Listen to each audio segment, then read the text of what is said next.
all make dumb decisions in life, but in this case, I was stupid. Very stupid. I arranged to meet a guy off Tinder, but because of my heightened anxiety about driving, I arranged for him to pick me up outside my place. I had been talking to him for a few weeks at least, but that is not redeemable, and I know that. The choice I made on this day could have ended me, but thankfully I'm still around to tell the tale. The guy picked me up in his car and told me he planned to take us out for sushi. I love sushi, so I thought, great. He put in the name of the restaurant into his GPS and we were off, making pleasant conversation on the way there.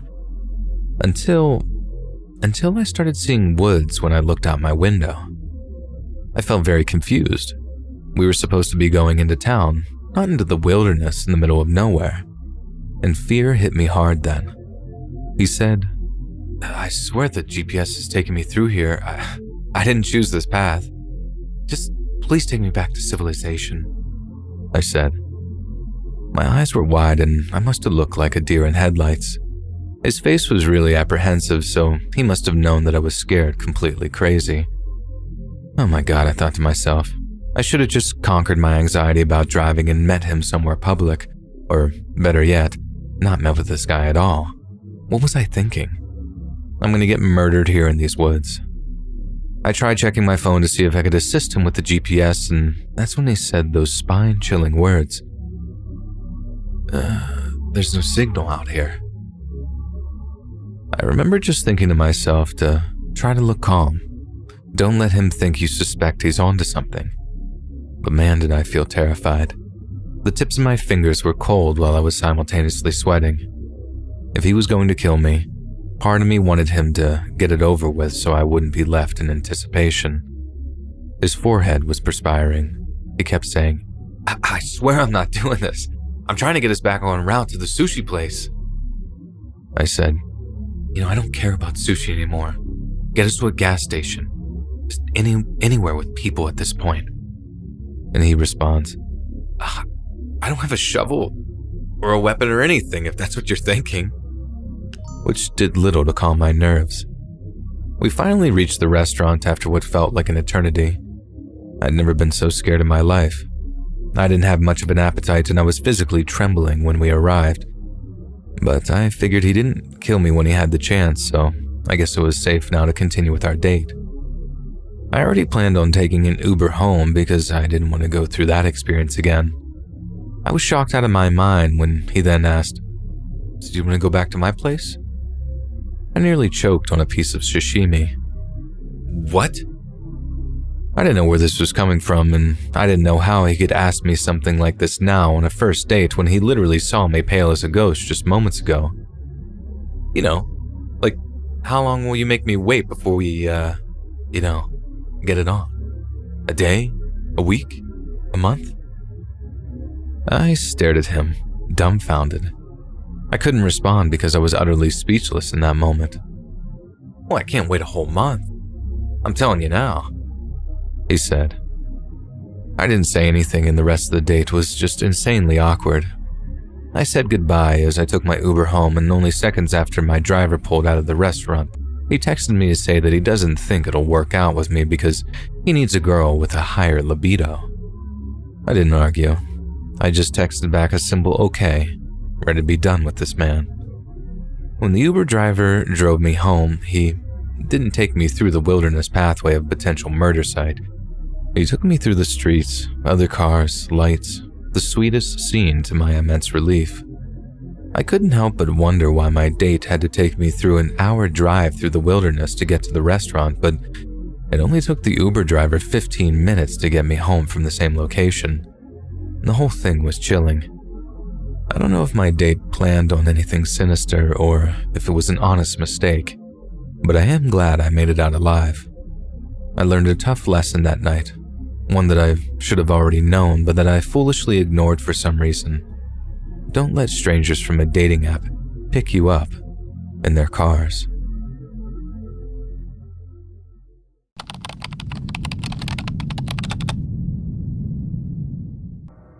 I live in a major city and currently don't do a lot of driving due to ongoing issues with my car, and as of right now, the time that I'm writing this, the pandemic has made me turn to more delivery apps in general.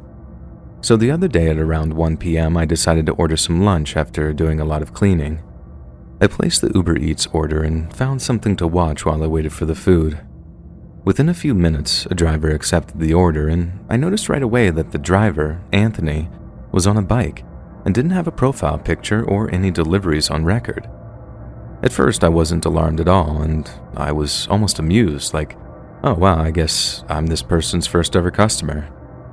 But then, a full 30 minutes passes with no driver movements on the app, and at this point, I think maybe something is glitching out or the driver is stuck. I contact support via the chat option, and they ended up assigning a new driver because they couldn't reach the first one. It was odd, but whatever, I just shrug it off. And now is when it starts getting a little weirder though. The new driver assigned is in the exact same spot as the original driver, and they are also on a bike, and also have no profile picture, and have no prior deliveries as well, and this driver's name was Lori. I let another 20 minutes pass with no driver movement before I message them myself and say, "Hi there, are there any issues with the order?" The app shows that the driver saw the message, but I get no response. All this time, I'm checking to see if Uber Eats is maybe experiencing issues, none that I could find, and at this point, while I'm definitely weirded out, I'm mostly just hungry, so I contact support again to request some assistance. They reassign the driver again and apologize for the inconvenience. Same deal. They also tried to contact the driver but with no response. Finally, the third driver assigned is the exact same scenario.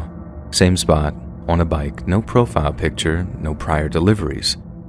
Only this time the name is Robert. And before I can react and go about canceling the order at this point because I'm tired of dealing with this, he suddenly has my food and immediately messaged me the following: "Hello, have your food, what's your phone number?" And I respond right away with, "I'm not super comfortable giving my phone number out when you can just message me here." And he responded again with, "What's your number? Be there in 10. How old are you?"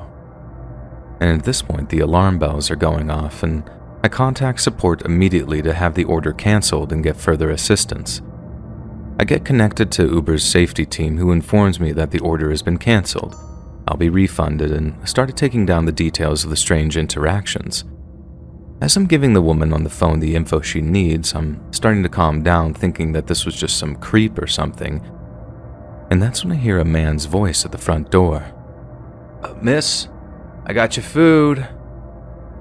And I can't even describe the chill that went down my spine because the way he said it. And making things even worse, the Uber safety woman on the phone with me heard him and as well goes, "Is that him? We canceled the order." I poked my head around the door. Main heavy door was open. Metal screen door was closed and locked, but allowed us to see each other to get a look at him. And when he saw me on the phone, he went from smiling to looking absolutely furious. He suddenly got right up against the door and kept asking who I was on the phone with. And at this point, I started asking him to please leave because he's making me uncomfortable and he's getting more and more angry. And at this point, he starts pounding on my door and grabbing the doorknob while shouting to be let in. The woman on the phone is asking if I'm okay, and the man is still shouting. So basically, I'm in full meltdown mode at this point and hurriedly close the heavy door to lock it. The man is becoming borderline belligerent as he kicks my door, and the woman tells me to call the police. He ended up walking away from the house about a minute after that and back up to the sidewalk, and for a moment, I thought he, screwed off, so I finished my conversation with the Uber safety woman so she could submit the report. Once she submitted it, I called the police and told them what happened. They were incredibly helpful at first. He didn't actually break in or put his hands on me, and they told me if he came back to call again and they would send an officer out. I did end up calling them again and give a full report, plus a description of the man since he didn't end up leaving right away. He stayed in the neighborhood for almost 20 minutes. According to one of my neighbors, after she heard the yelling, she saw the man I described walk back up from my house to the sidewalk and hop into a truck with another man in the passenger seat, and they apparently just sat there staring at people walking by and just being incredibly sketchy. And that's when she walked back towards my house and asked me what happened. Luckily, she was able to give myself and the cop a description of the vehicle and the other man as well. So basically, this was a very bizarre and uncomfortable experience, and I wanted to share it to maybe see if anyone else has experienced anything like this, because honestly, I'm still pretty shaken up and will be avoiding delivery apps for quite a while.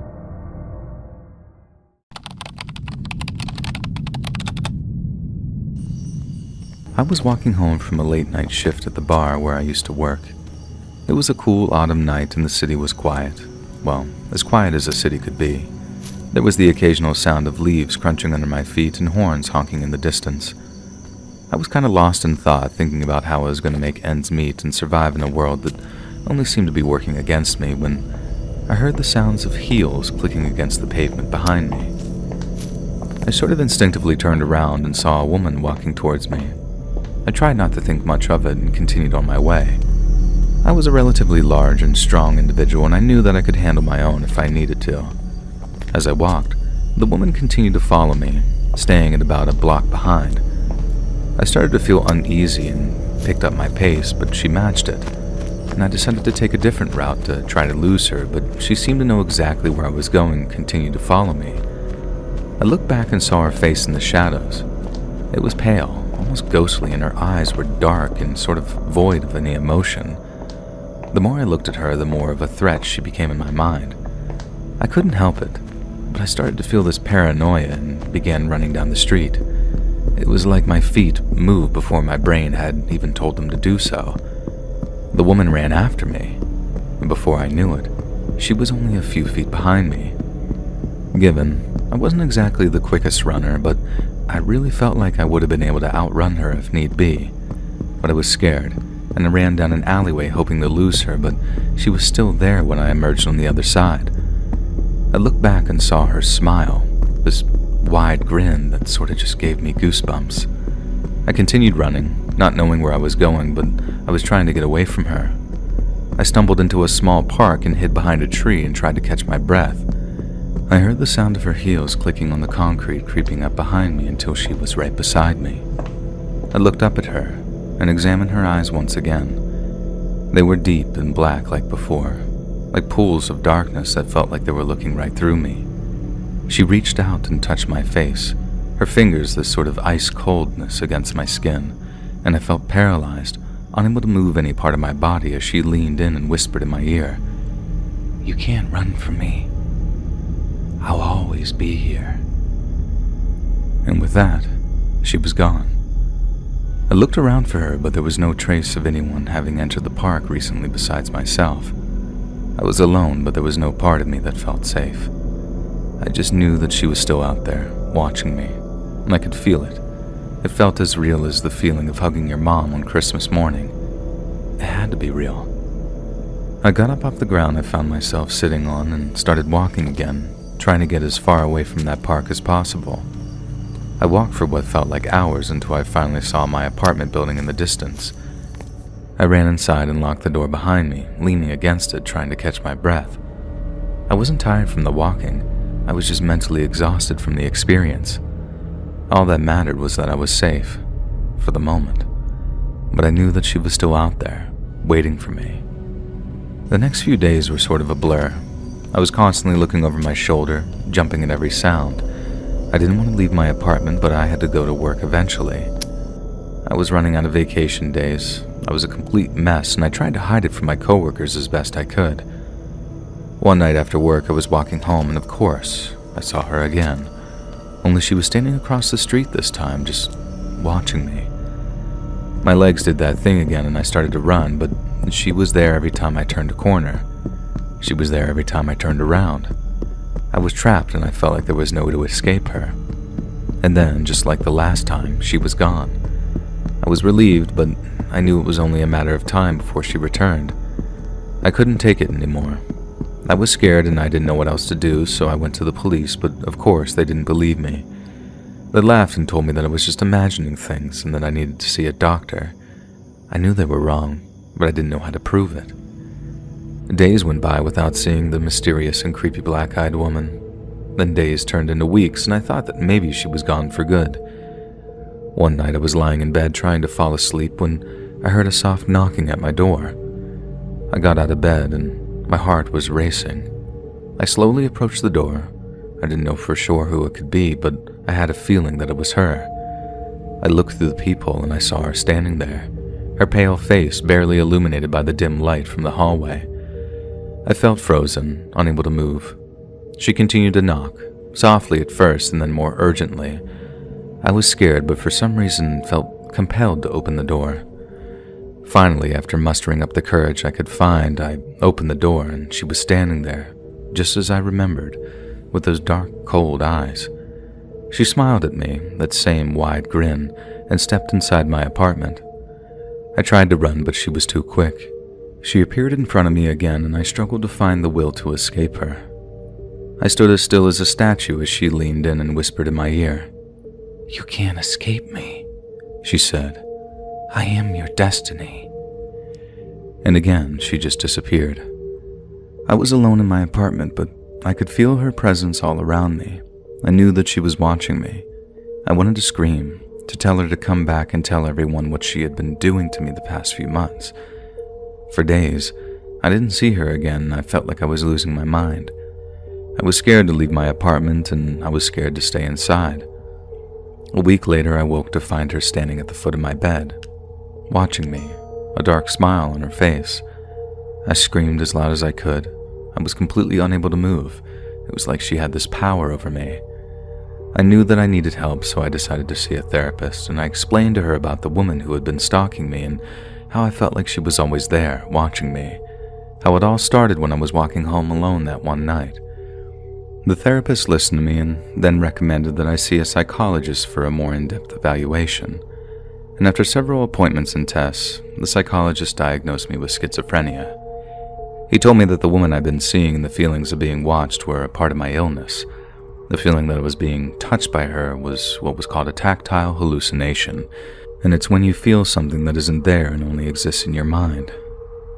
I guess there was a history of it in my family, this mental illness, and they said that it sometimes can be precipitated based on the usage of hallucinogenic drugs, which I did participate in from time to time. I just never expected to have this kind of effect on my mind. I was devastated, and I didn't want to believe that what I had experienced wasn't real. But over time I came to accept my diagnosis and started taking my medication as prescribed. I thought that I had put that experience behind me and was finally able to move on with my life. However, there were still times when I felt like she was watching me and I would begin to get scared all over again. But then one day, I was walking down the street alone again and I saw her. She was standing across the road, staring at me like she had done so many times before. I felt like I was going to faint and stumble backwards, and of course when I looked back, she wasn't there. I immediately called my therapist and went to see them. They reassured me that it was just a symptom of my illness and that I was safe.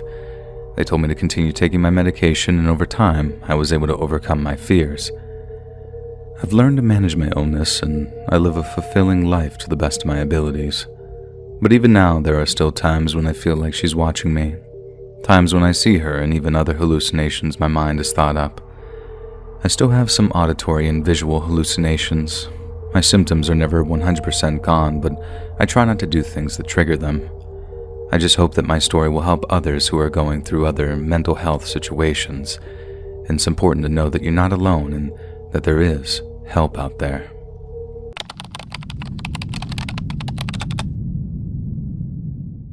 I'm new to actually posting on Reddit. I normally just read, so I apologize if I'm not posting to the correct place. But this happened 7 years ago while I was living in a small town in Illinois. My youngest was only a few weeks old, so I was frequently having to wake up to feed him. So I ended up just sleeping downstairs, while my husband and 2 older children slept upstairs. I was woken up to someone knocking on the door. I was half asleep, and my only thought was getting to the door before it woke everyone else up. I was so sleep deprived, I definitely wasn't thinking straight. Otherwise, I never would have answered that door, especially so late at night. As I was heading to get it, my baby started to wake up, so I brought him with me. I opened up the door and there's a man standing there. I said, "How can I help you?" He just stands there for a second and doesn't say anything. At this point, I'm starting to finally wake up, and enough to be observant and realize what's going on. I remember feeling like he seemed nervous, which made me nervous. All he said was, "I'm sorry, I thought you ordered a pizza." He then grabbed a box off the table off the porch and just walked away. I don't remember what was even said to him. Just closed the door and stood there feeling a bit strange, thinking about how weird that was. But then I told myself maybe he just had the wrong house. As I'm walking back into the living room, I saw the clock and my stomach dropped. It was a little after 2 a.m. There's no places around here that deliver that late. I went back to look outside, but I didn't see anyone, and there were no cars on the street. I made sure all the doors were locked. I just remember sitting there a little shaken, thinking about how weird that situation felt. Normally the pizza guy would just greet you and then tell you how much you owe. And all he said was, "I'm sorry, I thought you ordered a pizza." The box was not with him. I didn't see it until he grabbed it up off the table. The table was a few feet away from the door. If he had actually been holding it, I probably wouldn't even have asked him how I could help him. I would have just said, "Hey, this is the wrong house" or something.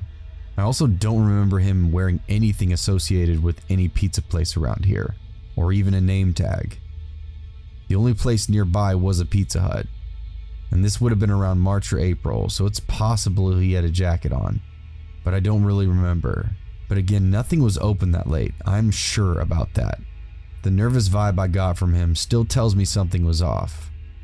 What was he doing? And if he had bad intentions, I think he either saw that I had dogs, or maybe the baby changed his mind. Whenever I think about this, I get chills.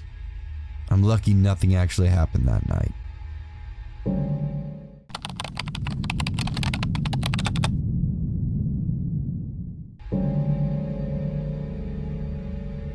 When I was in college, I got a job delivering pizzas late at night. Typically, I would work until around 2 a.m. It was a shitty job, and the shop itself was extremely dirty, unsanitary, and falling apart. But I actually made really good tips, so it made it kind of worth it. I'm female, and I was 19 at the time. It was a summer in Colorado, so even at night, it's still fairly warm. This is important detail for later. This was only my second weekend on the job, and I was still getting used to it. I also need to note that I'm already a paranoid person, so I prefer just dropping off the pizza, taking my tip, and then leaving right away for the next delivery. I would never go inside a person's house, and if I did, it was just to step inside really quick, but leave the door itself open. It was pretty close to midnight when I got another delivery to a house on the east side of town. It was supposed to be my last delivery of the night. I pulled up to the house and looked pretty normal from the outside. The street was really dark, and I didn't feel uncomfortable. I walked up to the door and knocked. This big, shirtless dude with a beer belly answers the door and tells me to come inside. I get weird vibes immediately off of him, and I declined to come in and just tried to give him his pizza right there. But then he goes, Come inside. It's freezing out. We don't want the cold air coming in." This didn't make sense to me. It's summer. So stupidly I get nervous and take one step inside. Not going all the way in though. He then says, "No, come all the way in. It's cold out." I should have left at this point, but I was freaking out and not thinking straight. So I went in, and he closed both the screen door and the main door behind me. I'm trying to calm myself down and telling myself, okay, you're just overreacting. He then yells to his wife that the pizza's here. I can see her in the kitchen cooking, which seemed weird that she ordered a pizza and was also cooking, but I don't know. I look around their living room, and it's filled to the brim with stuffed animals, completely covering the couches, the tables, windowsills, everything. This just added to the really weird vibe. Then his wife comes into the living room holding something outstretched in her hand. She walks up to me and I see that it's some kind of bread or cake, and then she says, "Eat this banana bread. Oh, don't worry, it's not poisonous." I try politely to decline, lying and saying I'm on a diet. She just glares at me, still with her hand outstretched, waiting for me to take the bread. I do not take it. She then gets really upset and starts yelling at me to eat the bread. Again, I decline. But this time, I'm not trying to be polite about it and tell the couple that I really got to get going and get back to work. And I'm still holding the pizza too, and thinking about just running out the door at this point. She finally gives up on trying to make me eat that bread and then walks back into the kitchen. Then the man is like, Let me find some change for your tip. he starts looking all around the living room, digging through the couch cushions, trying to find the change to give me. I tell him, look, just forget it. I don't need the tip, and he can just take the pizza. But he insists on finding a tip for me. He then spends the next several minutes searching his stuffed animal infested living room for small change. I start to think to myself that they're trying to just stall me. Most people have the tip ready when I get to their house. I'm so worked up at this point that I just tell the dude I'm leaving and start to open the door. He took his pizza and gave me a few quarters that he had found. I booked it out of there and went back to the shop. When I got back, I told my supervisor what happened, and he didn't seem to care at all. He just sent me on another delivery. I was pissed. I don't know if that couple was actually creepy or just really socially awkward, but I never delivered to that house ever again.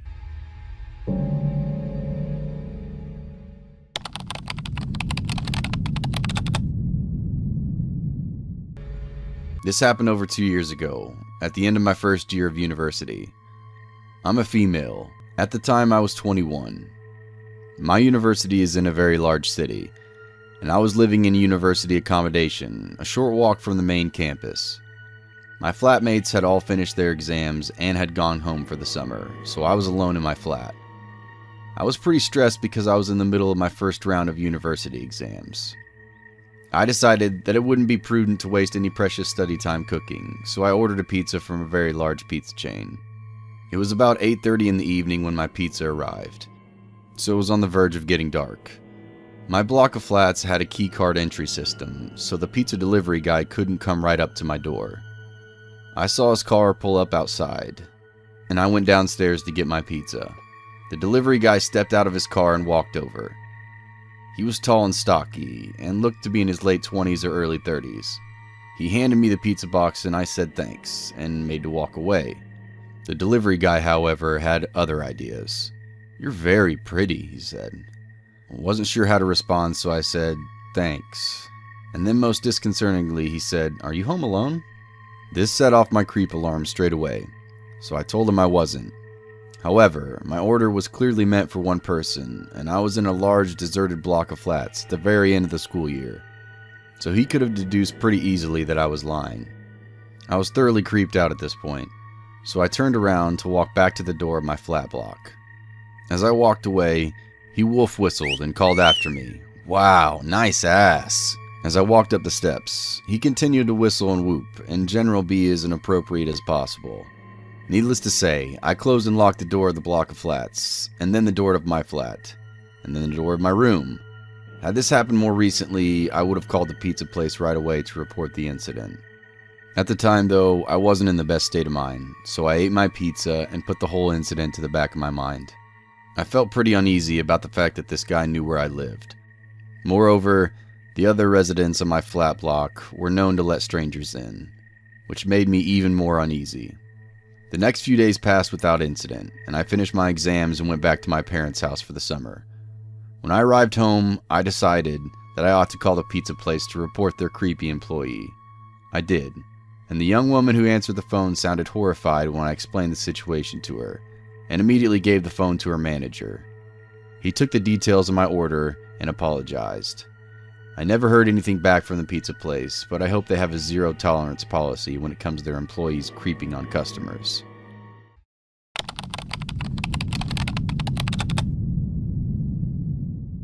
It's a lot of people's favorite sound. The banging on the front door, letting you know that the pizza has finally arrived. There's something about hot delivered pizza that really ties a bow on any evening, especially when it accompanies a movie in a blanket. I jogged over to the door and grabbed the cash off the counter that I already laid out. I opened the door and couldn't help but be taken aback. The disheveled, skinny pizza delivery man was not a welcoming sight as they normally would be.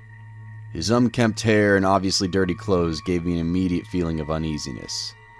The acne and sores dotting his pale face and arms resembled the pizza I was previously so hungry for. I caught myself wearing a distasteful scowl as I stared at the man's pale face. "Oh," I said, after a few awkward and silent moments. "Here." I held out my hand with the 2 bills in it. The delivery man didn't immediately react to my offering of the money. He didn't do anything but continue to stare. His gaze was almost one that was looking through me. He seemed like he didn't notice me or my outstretched hand. I attempted to wave my hand a bit higher to pass in front of his lifeless eyes. He still had no reaction. My uneasiness quickly turned to dread. He had not moved the entire time.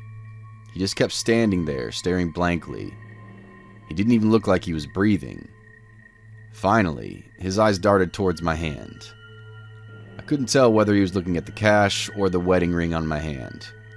I was happy that the ring signified to the man that I had a husband, but his appearance made it easy for me to peg him as an addict of some kind. The foul stench emanating from his body added to my worry. I waved my hand again and cleared my throat. I was about to slip back into the house without any exchange when he finally began to opening up the warming bag. I felt slightly less uncomfortable for that moment. As he reached in the bag, he said in a very quiet voice, "Are you all alone out here?" I tried my best not to seem frightened by his demeanor or his question. I quickly answered, "Oh my gosh, no, I live with my husband." The man had the pizza halfway out of the warming bag when he stopped and immediately followed my response with another question. "Is he here now?" It was at this point my fear mixed in with a slight dose of panic. My thoughts began to race of what might happen next. Why was I in this situation? Am I really about to be raped? Maybe killed? "Yes, of course he's here," I said. I felt my face begin to flush. I was a terrible liar under normal circumstances, and I know what I just said sounded extremely unconvincing. The dim porch light revealed a slight smirk on the man's face. The odd smile told me that he didn't believe me and that he was fully aware of how terrified I was. I opened my hand to show that I was trying to give him the money. "Please," I said. I must have sounded so pathetic when I said that. It was almost as if I was begging for him not to hurt me. He gave a small laugh through his nose and pulled the pizza the rest of the way out of the bag. I grabbed the box, dropped the money onto the ground without even waiting for him to grab it. I slid the box in the house and closed the door, locking it immediately. My heart was pounding and I was breathing heavily. I was really glad to have that door closed. I stood at the door listening for him to walk away. After a minute, it was obvious that he hadn't even taken a single step. He was still standing in that exact spot. We were both standing mere 2 feet from one another, only separated by a door. I knew that he could tell that I also hadn't moved.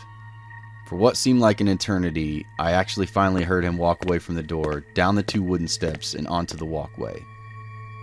I sighed in relief. My heart was still pounding, but I had calmed down immensely.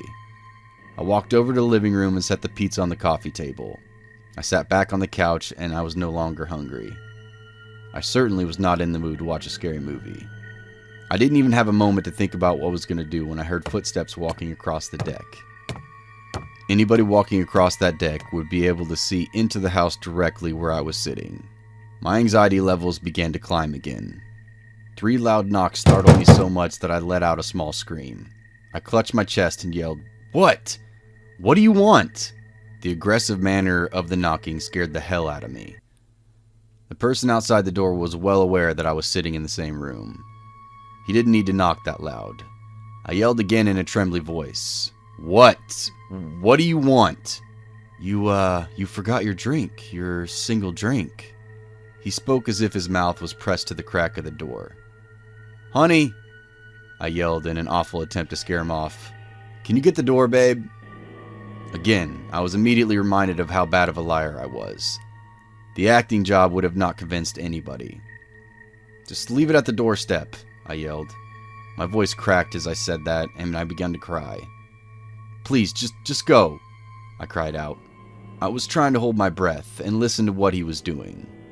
He finally walked off the deck again. I sat there trying to be quiet as possible, hoping I would hear him drive away. I hated that he could see me. He could see exactly where I was sitting, and that I was crying. I was trembling and I was afraid to move. All I could do was wait. So I waited. After almost 5 agonizing minutes, I finally heard his car start, and I gasped in relief. I still didn't want to get up and look out the window. I didn't want that man looking at me anymore. I just wanted him gone. I could hear the car still in the driveway. It was just sitting idle. The man was not leaving. He was just sitting there. The quick sense of relief that I had felt had now vanished. Again, I was right back in the grip of fear. I wanted to call the police. There were 2 phones in the house. The closest one was in the kitchen just to my right. He would be able to see me if I went in there. He would be able to watch my every move. The other phone was upstairs in our bedroom. I spent the next minute mustering up any kind of courage to get off the couch and run up to the bedroom. It was on the opposite side of the house, and I feared not being able to hear the man or his whereabouts. It was when he started revving the engine in his car that I sprang up from the couch and ran up the stairs. I ran down the hall and into my bedroom, slammed and locked my door. I picked up the phone and dialed 911. 911, what is your emergency? Yeah, I need help. There's a man here. He won't leave. Are you hurt, ma'am? Is this man hurting you? No, he won't leave. He's sitting in my driveway in his vehicle. Is this your husband or a boyfriend? No, he's a pizza delivery man. There's something wrong with him. A pizza delivery man? What's wrong with him? Has he hurt you? Do you need an ambulance? No, listen to me. This guy, he's strange. There's something wrong with him. He won't leave me alone. Has this man threatened you? No, he's just creepy. He keeps asking me strange questions and he won't leave. I would like you to send an officer, please. Okay, ma'am. We're dispatching an officer to your location. I'm showing 2356 Walker Road. Yes, that's it. Please hurry. The operator started to say something, but my attention was stolen when I heard something. It sounded as if there was someone in my house. I froze. I was too scared to even speak into the receiver of the phone. I placed my thumb over the phone speaker so I could listen more intently. I held my breath and tried to pinpoint any disturbance in the silence. After a few long minutes of not hearing anything, I checked the phone to find out the 911 operator had hung up. I slowly and quietly hung up the phone and walked toward the edge of my room to listen through the door. Nothing. Still nothing. I opened up the door and listened down the hallway. Still nothing. I walked across the hall into the adjacent room. I looked out the window into the driveway and was relieved to see that the headlights were gone. I let out another long breath of relief. Although a lot of my anxiety had been slightly lifted, I was still on edge and weary of the whole situation. I was glad to know a police officer was on the way. I walked back down the stairs and into the living room. The smell of pizza had overtaken the room and reminded me of my original plan. Normally, it would have been a pleasant smell, but it only reminded me of that disgusting man and his bloody, blotchy skin.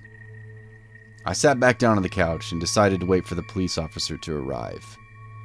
Not a few seconds had passed when I heard the door handle trying to turn. I hadn't heard anybody walking on the deck, and I certainly didn't hear any cars pull into the driveway. I jumped up with my heart pounding again, and I slowly walked over to the wall and flicked off the lights. Now that the interior lights were off, I could see it out into the front.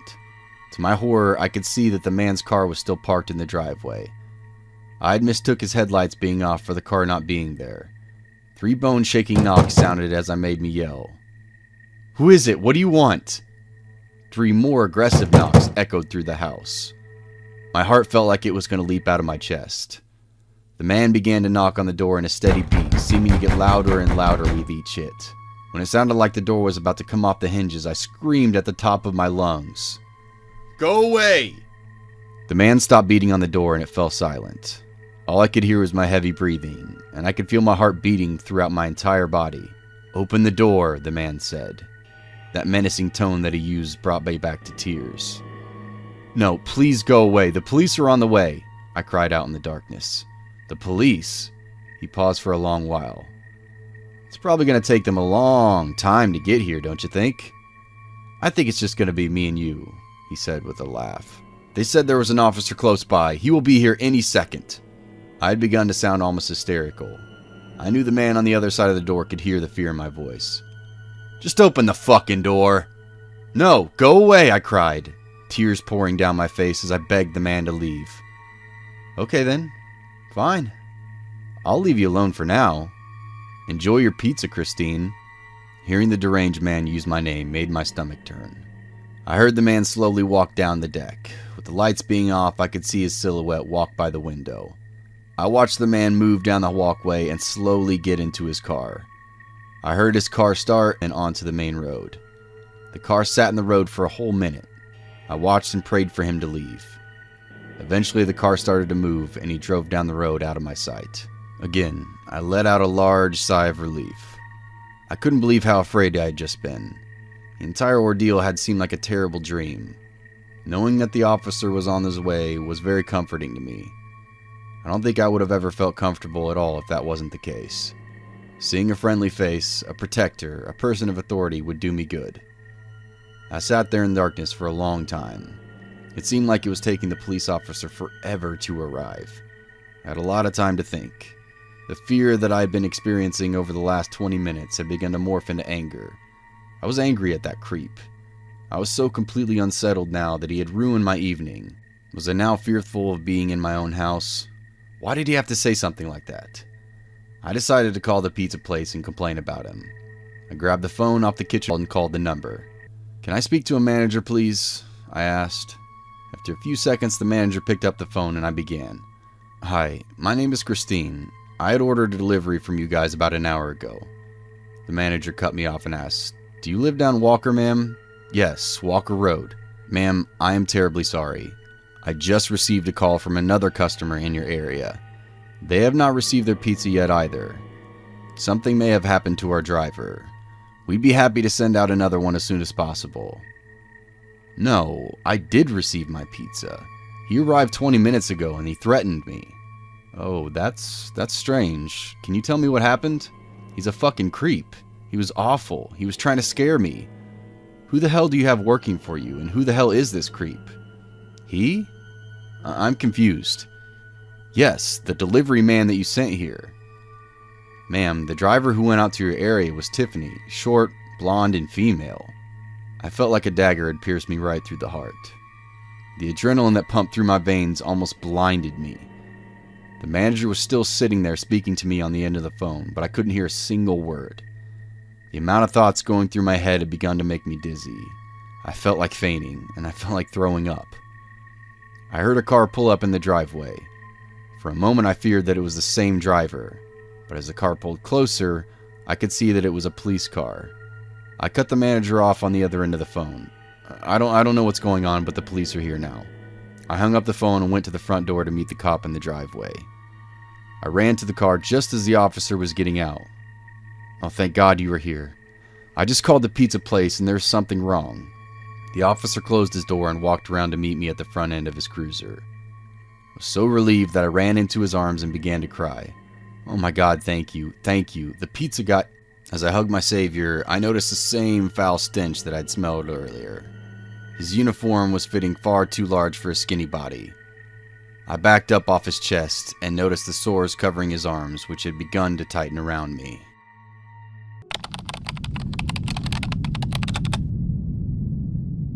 In February of last year, I found a new job at a 24-hour convenience store in my city. I'd been jobless since the lockdowns began, but assumed that I'd be able to return after everything was over. Unfortunately, the restaurant didn't survive, and I was left without employment for a long time afterwards. This didn't mean that I wasn't looking. I tried sending out resumes online, but got no replies. I don't have any friends that can help, so I took to the street, going door to door filling out applications. A few places called me in for interviews, but the jobs were either part-time or didn't pay enough. It made no sense to me to give up a reliable government check for a crappy job that paid maybe half, if I was lucky. I'd long given up when I got a call from the gas station. And all was going well until the manager mentioned the shift was overnights. I'm not a night person, nor am I fond of the people who are. And just before I could turn it down, he added that the shift paid an extra $1 an hour. And believe it or not, that changed matters greatly. I would have been an idiot to say no. My first month, I worked alongside the manager as he trained me. We got along really well, and I look forward to working with him for the foreseeable future. The work itself was simple. Even the customers didn't seem as bad as I thought they'd be. My concerns about robbery quickly faded on the first night. The store just so happened to be a regular stop-off for cops as they patrolled.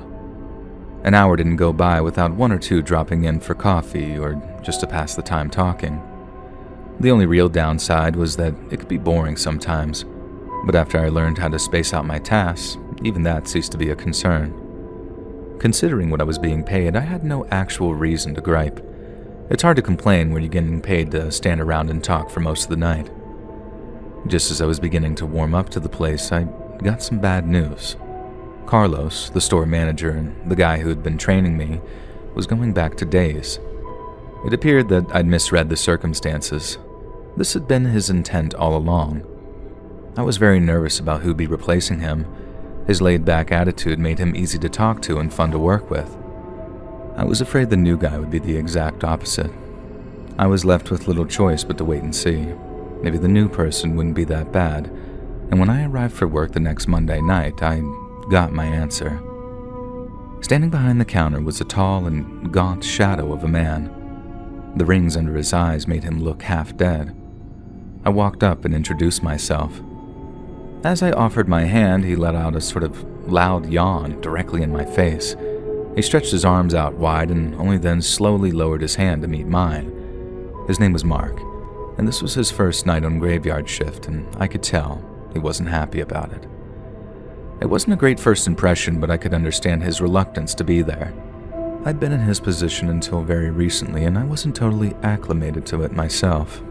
We began the night by choosing what tasks we wanted, an exercise that shouldn't have taken more than a few minutes, but it drug on forever. Any excuse that he could think of, he made, and out of frustration, I offered to do all of the outside jobs. He reluctantly agreed, and I could tell from his tone things were going to be difficult, at least for a while. I left him alone to help customers when I cleaned up the parking lot. When I was out there, a cop pulled up. The two of us talked about the weather or something equally unimportant for about 10 minutes before he left on a call. I returned inside and Marc made a rude comment about the cop. I just ignored him, but he kept it up, and I could tell that he must have had a bad history with the police or something. I didn't say anything, and I guess he got the hint. He went back to being silent, and I got back to work. This would be the norm for the next 3 months. I did briefly consider asking to go to days, but I wasn't willing to lose the extra money. I could only hope that he hated the job so much that he'd soon quit, and I'd get to work with Carlos again. Until then, I just gritted my teeth and tried to stay busy. Soon after Marc began, I started to notice a weird habit that he had. Sometimes I'd be outside and glance into the store and he'd be missing. The rules stated that one of us had to be behind the counter or nearby at all times. He continued disappearing and I didn't know where. And by chance, one night I saw him shuffling off to the restroom. I started watching him closer, and sure enough, every time I went outside, he'd slip off to the restroom when nobody was around. I tried to come up with a good reason. The only possibility was that he had had an incontinence issue or something weird like that. I couldn't imagine how terrible of a thing that would be to deal with at such a young age. I'd probably be grumpy most of the time, and I certainly wouldn't want to talk to anyone, so I kind of just chalked it up in my head to that. After that revelation, I tried to be nicer and more thoughtful toward him. Maybe he wasn't really all that bad. His attitude was somewhat off-putting, but I was pretty sure that was because of his bathroom problems, and I was sure that he'd stop nodding off all the time once he got used to the late nights. Just because I acclimated in a couple of weeks didn't mean he would. From then on, I focused more on myself and stopped worrying about his performance. Our working relationship began to improve from then on. We'd worked out a system that worked for the both of us, and we no longer butted heads. There hadn't been any complaints from Carlos. If he had no problems with the way we were doing things, then why should I? I refocused on myself and left Marc alone to do the same. Although far from a fun environment, work became less about my coworkers' personality and more like most of my former jobs, just getting through the shift and getting home. Then, as the weeks passed, a funny thing happened. I was warming up to the guy. As long as he avoided certain topics, he could be okay to talk to. Maybe I hadn't given him enough of a chance, but I'd never get a chance to find out though. The two of us were working as we usually did. I was outside getting a measure of the fuel tanks when a customer yelled out to me for assistance. I glanced in and noticed Marc was nowhere to be seen. It wasn't unusual, but he was generally good about coming out when the door chime went off. I dropped what I was doing and returned inside to ring up the customer. Marc was still nowhere to be seen. I remained behind the counter in case another customer came in. 15 minutes passed before I began to work. Marc had never been missing this long before. Although reluctant, I walked back to the restroom and lightly knocked on it. I asked if everything was okay, but I got no answer. I decided to give him a little more time. When I came back 10 or so minutes later, I did the same thing and still got no reply, and I was beginning to get scared now. Just in case he'd fallen asleep, I pounded on the door and called out to him. No answer again. He must be having a medical emergency, I thought. That was my only conclusion. And so I stood back and just kicked the door with all my force. The flimsy door flew open and I barged into a terrible sight. It was far worse than I'd expected. Slumped over before me was Marc on the toilet, and I rather sheepishly reached over to check his pulse, but there wasn't one. His skin was ice cold, and a whitish foam was on his mouth. I guess I must have seized up or disassociated, whatever you call it. There are a few minutes that I can't account for.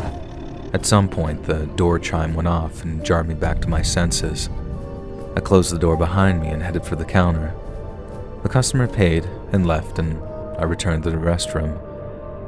As I entered this time, I stepped on something, and I looked down and realized that it was a needle. And the seriousness of the situation finally dawned on me, and I called 911. While I waited for the police to arrive, I drew up an out-of-order sign for the restroom and taped it on the door. I also took that time to call Carlos. At that moment, I only mentioned that Marc had a medical emergency and was rushed to the hospital. I don't think it was my place to determine what had killed him despite the evidence. The police and ambulance showed up not long after and took Marc away.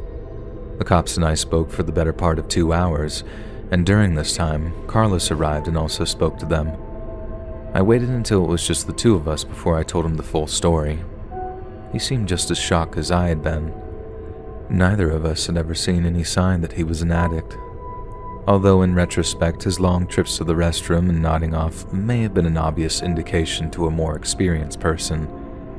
I didn't bother to mention those facts to Carlos, though. I didn't want him to know that there had been problems between us. We worked the remainder of the shift, after which I just went home. When I returned the next night, I was pleased to see Carlos there. He was back on graveyard until we found a replacement, and now that things were back to the way they used to be, I found myself somewhat torn inside. I loved working with Carlos, but it seemed a terrible way to get him back. Hardly worth the life of a fellow human, you know. I fought with this for several weeks, but it seemed as time passed, all the bad aspects of working with Marc came creeping back to me. The facts were that he was a miserable person that made everyone around him miserable. I excused this in light of his perceived medical condition, but now that I knew the truth, I found myself feeling a lot less compassionate. I couldn't help but get angry at myself for being such a pushover. Why had I let him take advantage of my kindness? After all, no one has any right to suck you into a hole with them, no matter their plight, and as you can see, I may have still been in shock at the time. My emotions were really all over the place. When the funeral came around, I filled in on a day shift so one of the other employees could attend. Marc had been on days for over a year before moving to nights and had managed to befriend a few of the other employees. Behind closed doors, I was something of a nervous wreck, and the idea of going to the funeral scared the crap out of me. Carlos continued working with me for another 2 weeks until we found a new employee to take Marc's place. This was Crystal, and she was everything Marc was not. Her upbeat and bubbly personality made work fun, even more fun than Carlos. Her presence did a lot to help me get past what had happened. I wasn't the only one who enjoyed her presence either. I noticed how much more often the night shift officers came around, and our number of regulars increased too. As much as I fought it, it didn't take long for us to catch feelings for one another. A few months passed before we realized the relationship was actually becoming serious. At this point, we discussed our options, and Crystal chose to move to days. As with most workplaces, it's frowned upon for employees to date each other. Since there were talk of me becoming an assistant manager, she decided it would be better if she moved. I knew I had no say in the matter, so I just nodded my head in agreement. And as I write this, I'm currently night manager of the store. It's not a major accomplishment, but considering I was unemployed a year ago, I'm happy to have achieved it. My coworker at present is a short and funny guy named Damon. He's a very hard worker and we get along well. Sometimes in the quiet moments of the shift, I catch myself remembering my short time working with Marc and all the turmoil that came with it. I've somewhat softened on the guy. Despite the cloud of misery he carried along with him, I can only guess how hard living with an addiction like this must have been. I realized I probably could have been more understanding, and in my defense, I'd really tried to be. But that's all in the past now, I suppose. Wherever he ended up, I hope it's a happier place.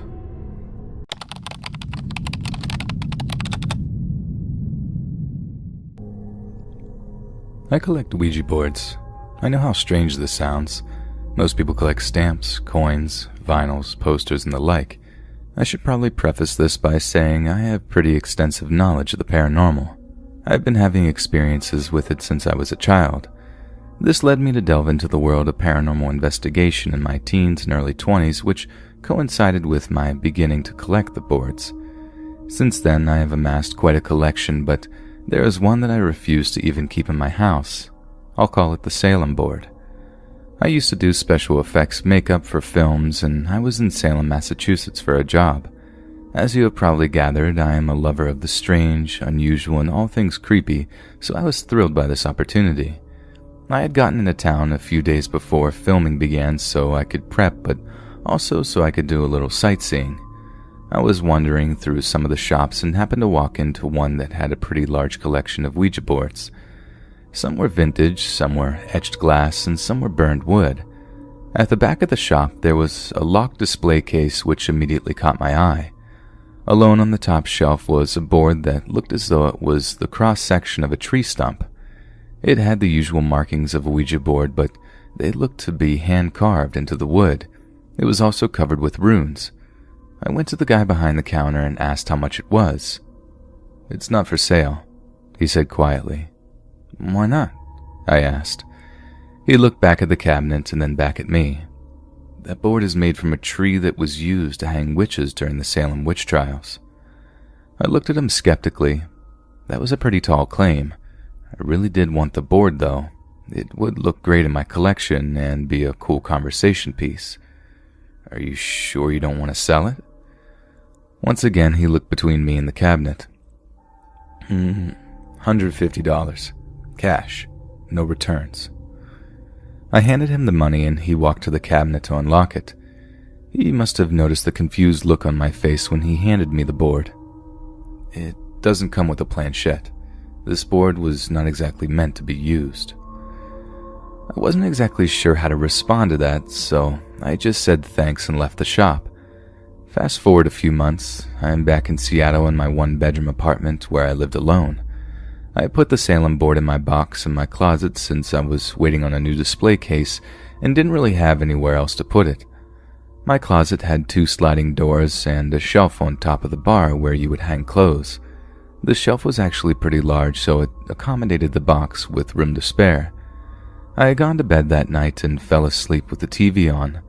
I was awoken at around 3 a.m. by the sound of something hitting my closet door. I checked to make sure my ball python, Kronos, was in his cage, since every time he got out he would try and get in my closet where the hot water heater was. I saw he was curled up under his log and cautiously opened the closed door to see the box had fallen off the shelf and was now resting against the door. I was puzzled at this, but thought in my sleepiness that I had just not pushed it back far enough. I pushed the box back and went back to sleep. About 30 minutes later, I heard another noise from my closet, but this time it was much louder. When I opened my eyes, I could see that one of the closet doors had been pushed outwards. The box had fallen off the shelf again, but this time had done it with so much force it had wedged itself between my clothes and the door. At this point, I was becoming a bit concerned. Instead of putting the box back on the shelf, I packed it on the floor of my closet and shut the door. When I woke up in the morning, I turned over to grab my phone off the stand and saw my closet door wide open and the box had been pushed out into the middle of my room. At this point, I became concerned. This was an object with a lot of emotion attached to it. A lot of anger and a lot of pain and suffering. I thought it best to keep it in the box and put the box in my storage unit.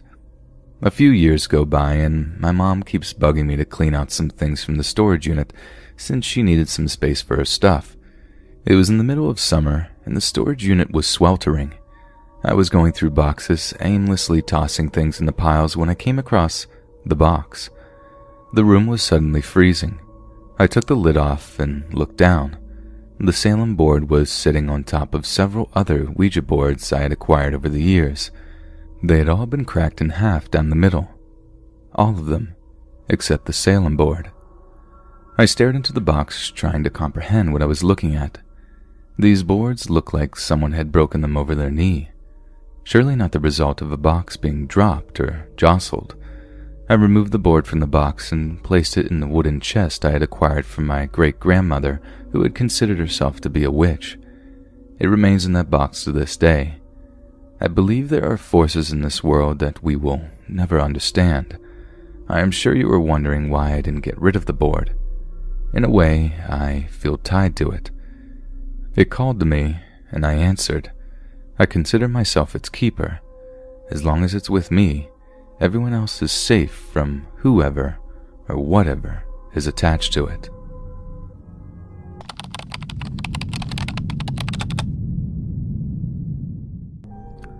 When I was 8, I would walk to my town home approximately 10 minutes away from my school. I would be home by myself every day for about an hour and a half because my parents worked and my older brother went to a different school. I always used this alone time to sink into the couch and watch cartoons before my family came home and took over. I actually really enjoyed the alone time. I was raised in a very Christian home and was very sheltered. I would get in trouble watching Power Rangers sometimes because the bad guys were too evil. I remember being taught that after you die, you either go to heaven or hell. You don't get to say whether you're going or not, so that means there are no such things as ghosts, or so I thought. One day after school, I come home to the same routine, but this time, standing in the corner, was a dark figure the height of the door frame staring at me. It looked like a textbook Grim Reaper minus a scythe. It had a long black, tattered robe with skeletal features showing. The most disturbing thing was its grin. It looked like a skeleton, but wore a long grin. Keep in mind, I had never heard of The Nightmare Before Christmas or anything else I could relate it to. Of course, I was startled by such a horrific sight, but I literally didn't believe what I was seeing. I remember saying out loud, "Wow, my imagination is really jacked up." I would just keep calling myself a stupid little kid with a stupid imagination. It helped me make sense of what I saw and made it easier to deal with, because I see a ghost, but there's no such thing. It had to be my imagination. I saw it every day after that. It would never say a word, but if I looked at it, it would lean its head at me as if it were to say, "I see you too." It always left when my family came home, but I saw this thing every day for 3 months straight. It started to get more aggressive the more uncomfortable I became. I questioned my sanity every day, just telling myself that it didn't make sense. I'm seeing a ghost, but how? Because ghosts aren't real. I would say I don't believe in ghosts because that's what I thought, but that was a ghost. I didn't understand anything, and as days went by, I became more scared every day. This thing started cutting me off. It would be so uncomfortable that I would want to go into my room upstairs. It would move slowly as if underwater, then quickly zip as if it teleported onto the stairway, leaning over the staircase while looking me in the face to block me from going to my room. I was stuck to my little corner of my couch with a smiling skeleton that wanted something from me. The best way I could relate how it moved was like the ghost from the movie 13 Ghosts. That was actually pretty spot on. I never told my parents or anyone else what I was seeing. I was afraid my parents wouldn't believe a stupid little kid, and honestly, I was afraid of getting in trouble. My brother would just call me gay and tell everyone to make fun of me. One day, I came home and this thing, like every day, was waiting for me. I sat on the couch in fear like always. This time it zipped in front of me, in front of my face, and it took its hands and shrouded them over my face as if though it wanted to grab me, then zip back. For the first time, I screamed as loud as I could and ran outside. My parents came outside to me crying and asked me what was wrong, and the first thing that I said was, "I know I'm a stupid little kid with a stupid imagination and you're never going to believe me." After I told my parents, I expected them to look at each other in disbelief and make me look under my bed for monsters. They turned to each other and said in a stern voice, "Why didn't you tell us?" That scared me more than they knew because they sounded like they knew something. My parents have never told me anything that would scare me before, but my parents told me the God-honest truth as if I was grown. They told me that people that lived in the house before us had a little girl that was demon-possessed in our house and took her own life, and now the demon wanted me. My parents immediately poured baby oil into a cap and prayed over it, and put a dab of it in the shape of a cross over every door and window in the house. After that, I saw it outside my kitchen window looking in. That is the first time I saw it outside. Then a week after that, and 2 weeks after that, then I never saw it again. Whether anyone believes me or not isn't important. Whether it was my crazy 8-year-old brain like I thought or something paranormal, I saw it for 3 months straight. No one can take that from me.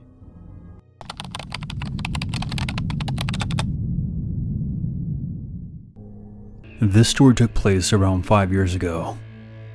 I was feeling sick and came home from college early.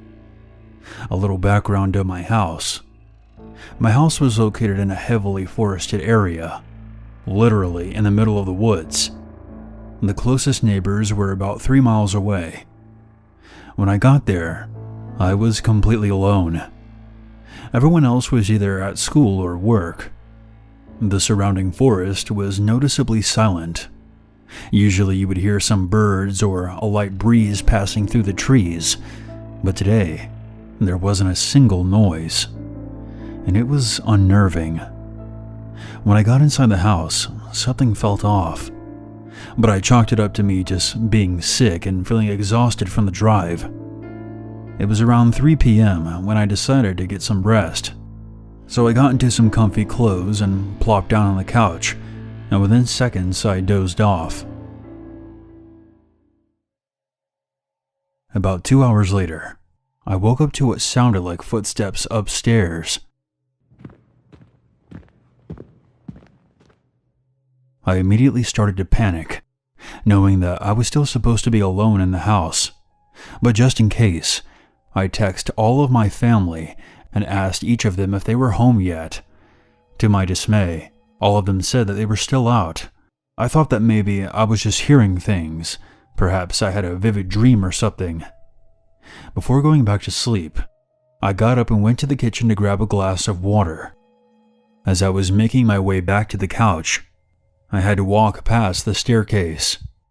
The very moment I stepped in front of the stairs, my stomach dropped and my heart skipped a beat.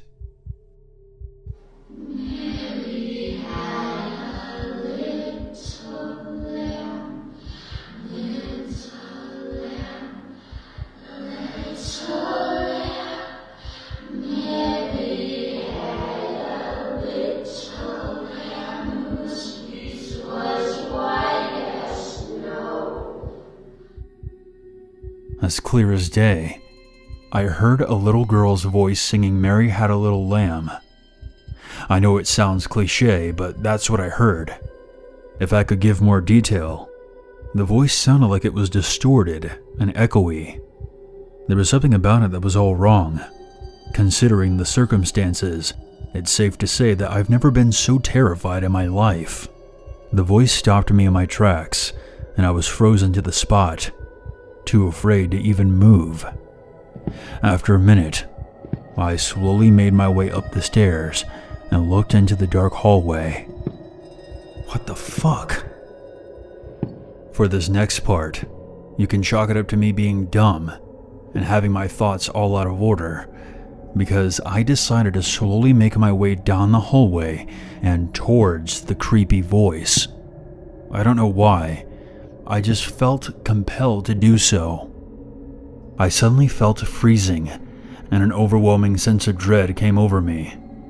I began to shake, and soon I collapsed on the floor. I felt the urge to run, but something was pinning me down. I couldn't tell you if it was an unearthly force or my own primal fear keeping me in place. If I had to compare it to anything, imagine that you're in a canoe in the middle of the ocean with a shark circling you, waiting for its moment to attack. I suddenly sprung up and charged back down the hallway, nearly falling down the steps as I descended them. I ran outside and just stood there for about 15 minutes before my mom came home and asked me what the hell was going on. I didn't have much of an answer, and I thought that there was no way that she would believe anything I had to say about what just happened to me. So I made up some bullshit excuse and kept the truth to myself. I've yet to experience anything quite like that again. To this day I try to rationalize the event, but to no avail. What bothers me the most is that I was somehow drawn towards the creepy voice instead of running away, which is what I should have done the moment I heard it. I tried to tell myself it was just the spirit of a little girl who played a trick on me. But in the back of my mind, I know that there is a possibility that something more sinister was at work, trying to lure me into its clutches.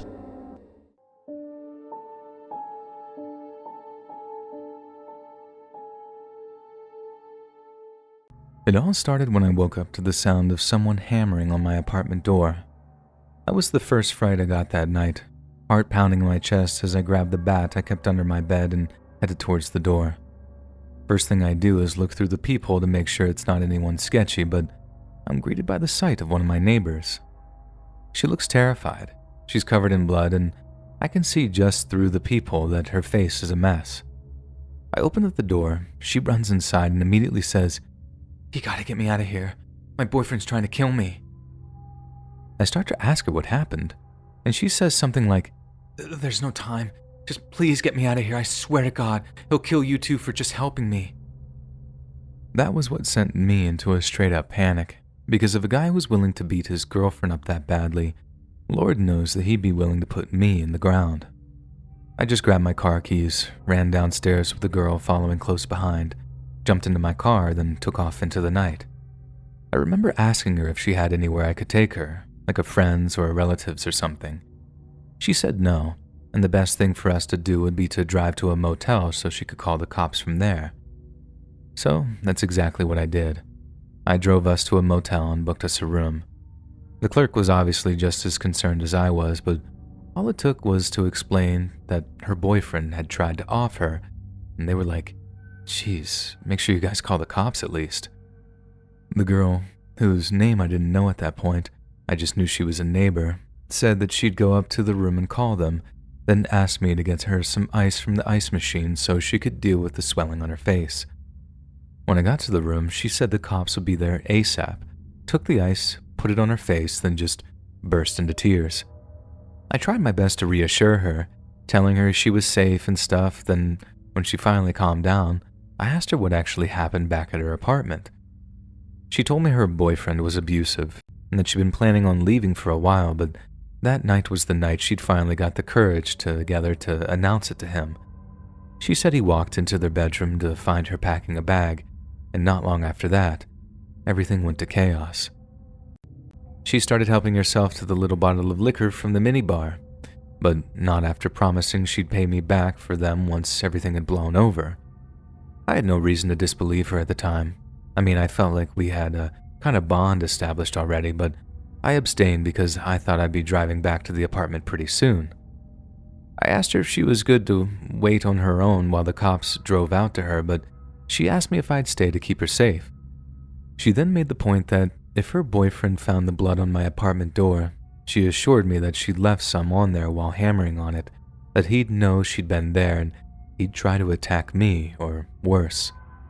I'll be honest, I thought it was a pretty good point at the time.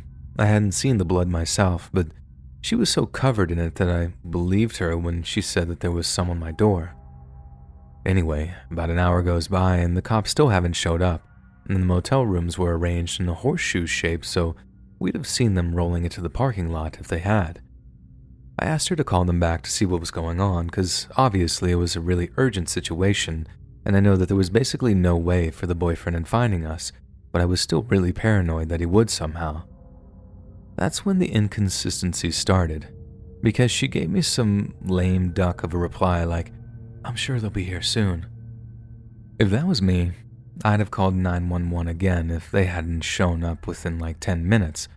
So what was she so calm about that she was just cool with waiting for them for like an hour at that point? I put it down to booze, and at that point I was okay with waiting too. It wasn't like I had anywhere to be.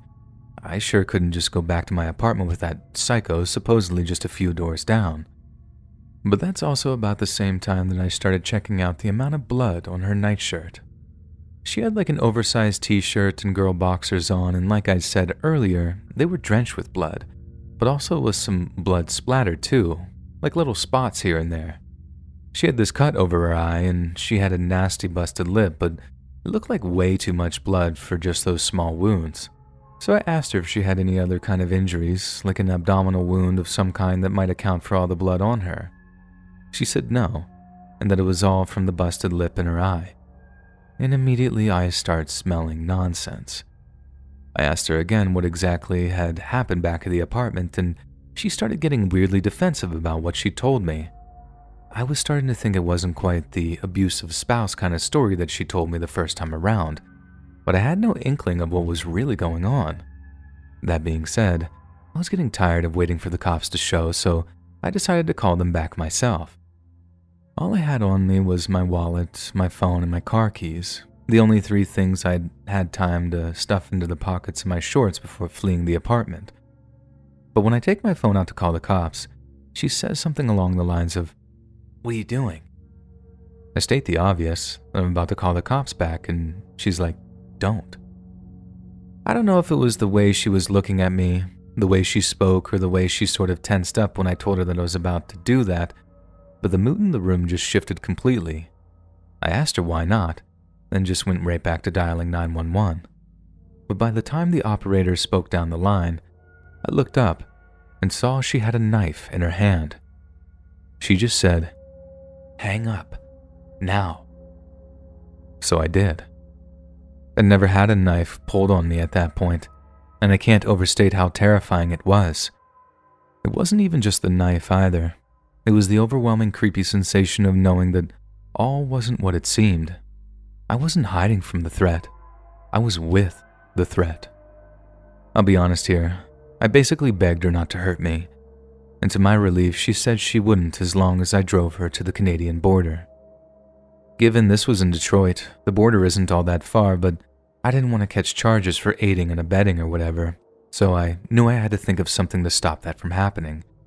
It's not like I knew I couldn't tell the cops that I'd been threatened or whatever, but I also knew that the longer I spent in this girl's company, the more chances I'd have of being stabbed. So, I tell the girl that I'd drive her to the border, but that I needed to get something to eat first. I play it like I wanted to stop somewhere on the way, knowing she'd reason me down to getting something delivered from a 24-hour joint. She also stated that she'd be the one going down to pick the food up, as she didn't want me having the chance to sound the alarm. That's where she messed up, because she didn't seem to realize, to my infinite relief, that I could order from DoorDash and put something in the notes about needing the cops called to the motel. My whole plan hinged on there being a driver around that late at night, but thank God there was, and I was even able to show her the order without bringing up the notes section that mentioned needing 911 called to the motel. And the cops played it perfectly too. They showed up without any lights and sirens on, didn't park in the lot, walked up to the motel room without being spotted from the window, then just knocked on the door like they were a delivery driver. She walks over, opens up the door, then boom, they had a gun and a taser drawn on her before she even knew what was happening. She had the knife tucked into the back of her girl boxers, but the cops were wise to her drawing on them, and she hit the floor hard after they hit her with the taser. Turned out they'd been looking for her because, get this, she was the abusive partner who'd stabbed her boyfriend almost to death before finding some poor schmuck, i.e. me, to drive her to the border. Dude almost bled to death in their apartment but managed to crawl to another neighbor's place to get help. You should have seen the amount of blood in the hallway when I got back to my apartment building, and the whole place was crawling with cops and forensic gear. I thought I might be able to drive over to a friend's place to stay the night, contaminating a crime scene or whatever, but they had this section of the corridor closed off so I could actually get into where I lived. The cops came to my apartment in the morning to take my statement down and to fill me in on what they thought had happened. That's how I found out exactly what the deal was. It was 100% the craziest, most frightening thing that's ever happened to me ever in my life. And just the fact that I was part of it seems completely surreal to me. But the thing that sticks with me is how easily I swallowed her nonsense story at first. How I thought it was helping someone I knew, someone I could trust, when in reality, one wrong move, and I might not actually be around to tell you this.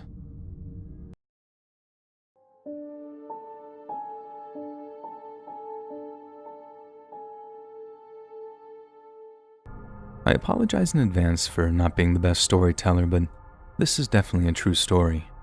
It's also not my story as much as it is my mom's, who used to work at a motel in California back in the 80s.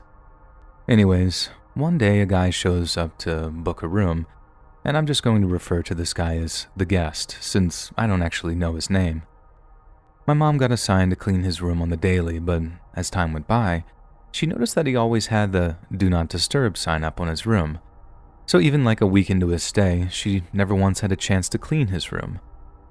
This didn't bother the cleaning staff too much, because the way my mom tells it, the guy was always super nice and friendly whenever he passed reception or bumped into any of the cleaning staff, always apologizing and telling them that he'd just clean up after himself.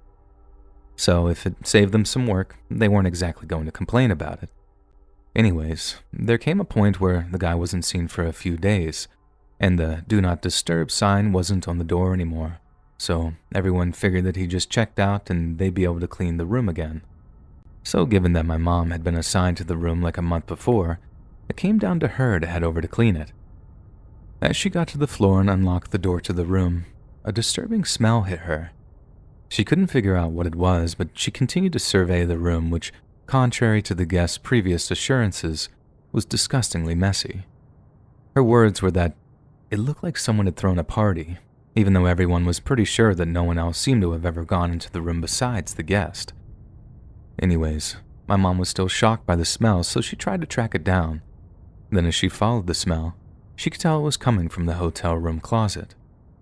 When she opened the closet, there was nothing but a wet-looking cardboard box on the ground, and my mom said the smell got way more intense, so she could tell it was coming from there.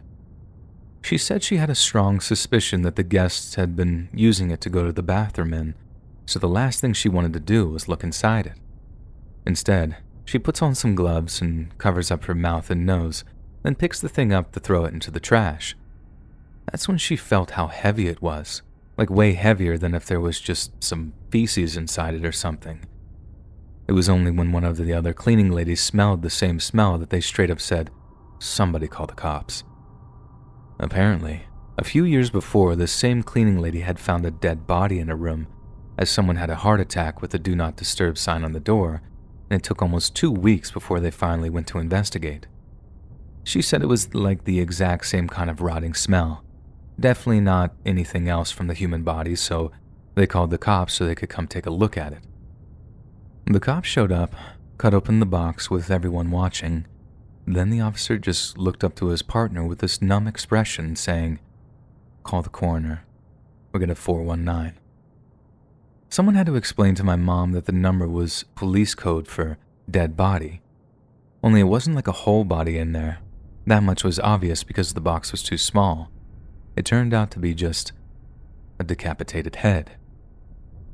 I don't really know many more details than that. This is almost 40 years ago now, and I couldn't find any internet archive stuff before I wrote this up, but my mom said that there was talk of the head belonging to a call girl who had gone missing a few weeks before.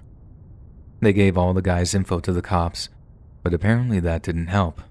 The credit card was stolen, and the guy had used the name on that card. Imagine being that person whose credit card got stolen, though. One day you think you've lost it or something, and then the next, the cops show up accusing you of having murdered a girl. Mom stayed working at the motel for maybe like a year afterward, and she only quit when she met my dad and moved into his place up in Vallejo. That story always kept me from ever wanting to work in a hotel or motel or anything like that, and no matter how desperate for money I get, I think I'd have to be very, very desperate to work anywhere you might see the darker side of human nature.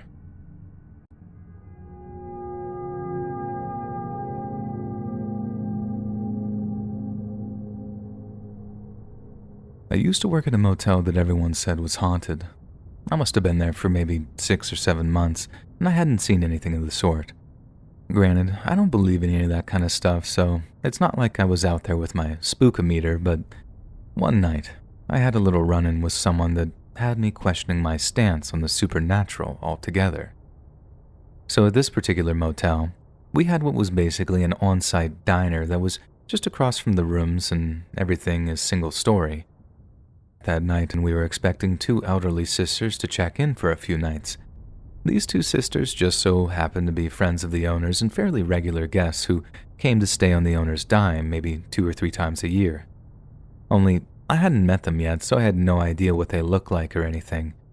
It was way past dark when they arrived, so while they're being greeted by the owner and their baggage is being unloaded by some of the other staff, I get the nod to head up to their room with a bottle of complimentary wine.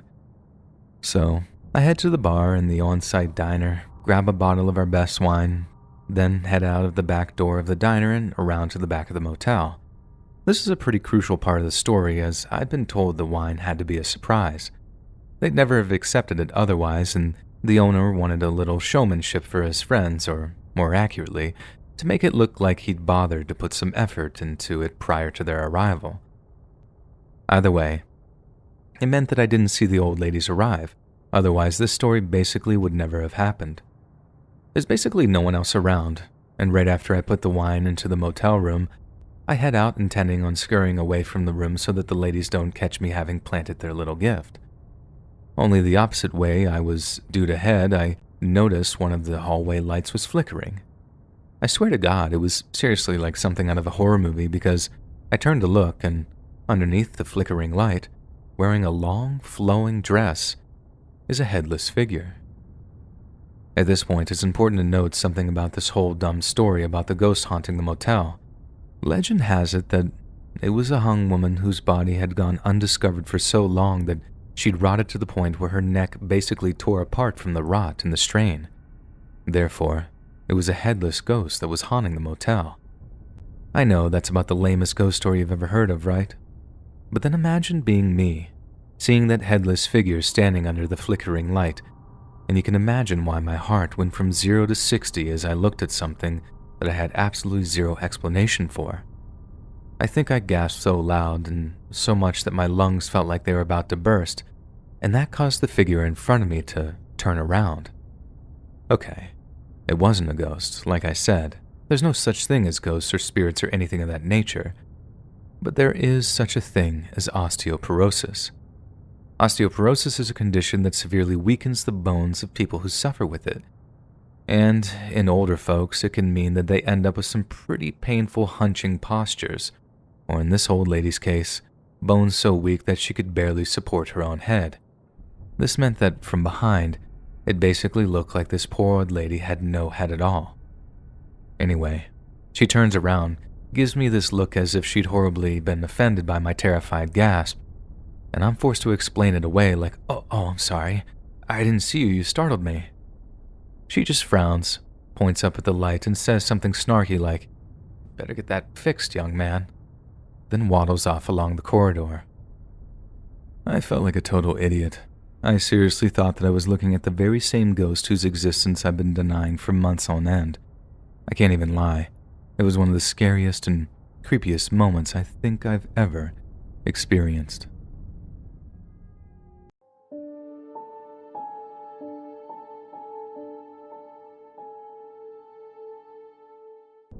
Back when I was in college down in Florida, I used to work a part-time job at this pretty upscale motel.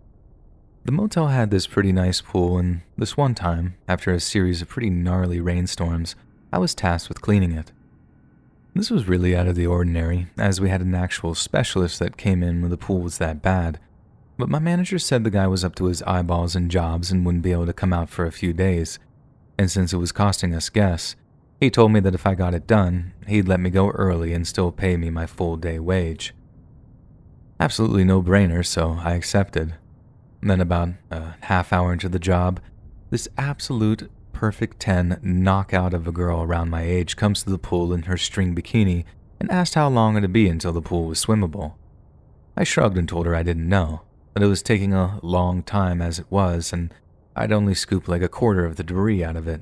But then, to my luck, she seems content to just chill by the pool in one of those sun loungers until I was finished. I got where she was coming from. It was really hot outside, and as pervy as it sounds, I was glad to have some nice scenery to look at while I worked. After a while, she started making a little small talk, and after about a half hour of back and forth with her, I pretty much managed to clear the entire shallow end of plant trash. She then asked if she'd be good to dip her legs into the shallows, and I'm like, sure. But then as she does, I notice a bunch of small, dark things swimming out of one of the filters and towards her legs. She hadn't seen them because she was too busy looking up at me, but I was seriously like, "Get your legs out of the pool." I straight up screamed it. She looks at me like I'm crazy, as I'd already okayed her putting her legs in to cool down, but when she looks down, she lets out this ear-splitting scream, then basically sprints back to her room in tears.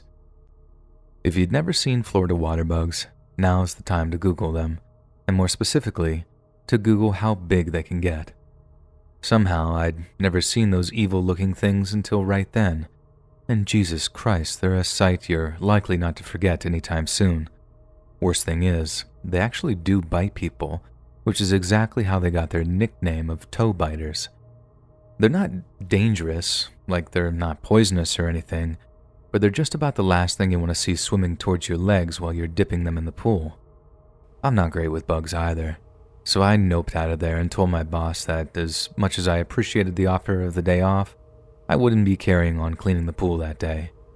He was literally like, you're alright, they won't kill you if they bite you.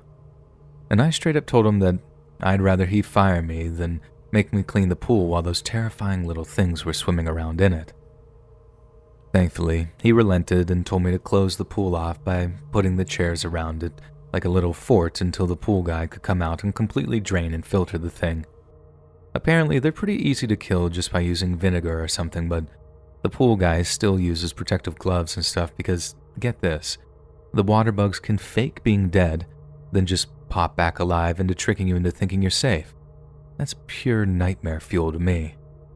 Florida was fun, and I'm glad I got to experience living there while I was in college. But I sure don't miss all the tropical wildlife down there, and seriously, if I never have to look at another water bug for the rest of my freaking life, it'll still be too soon.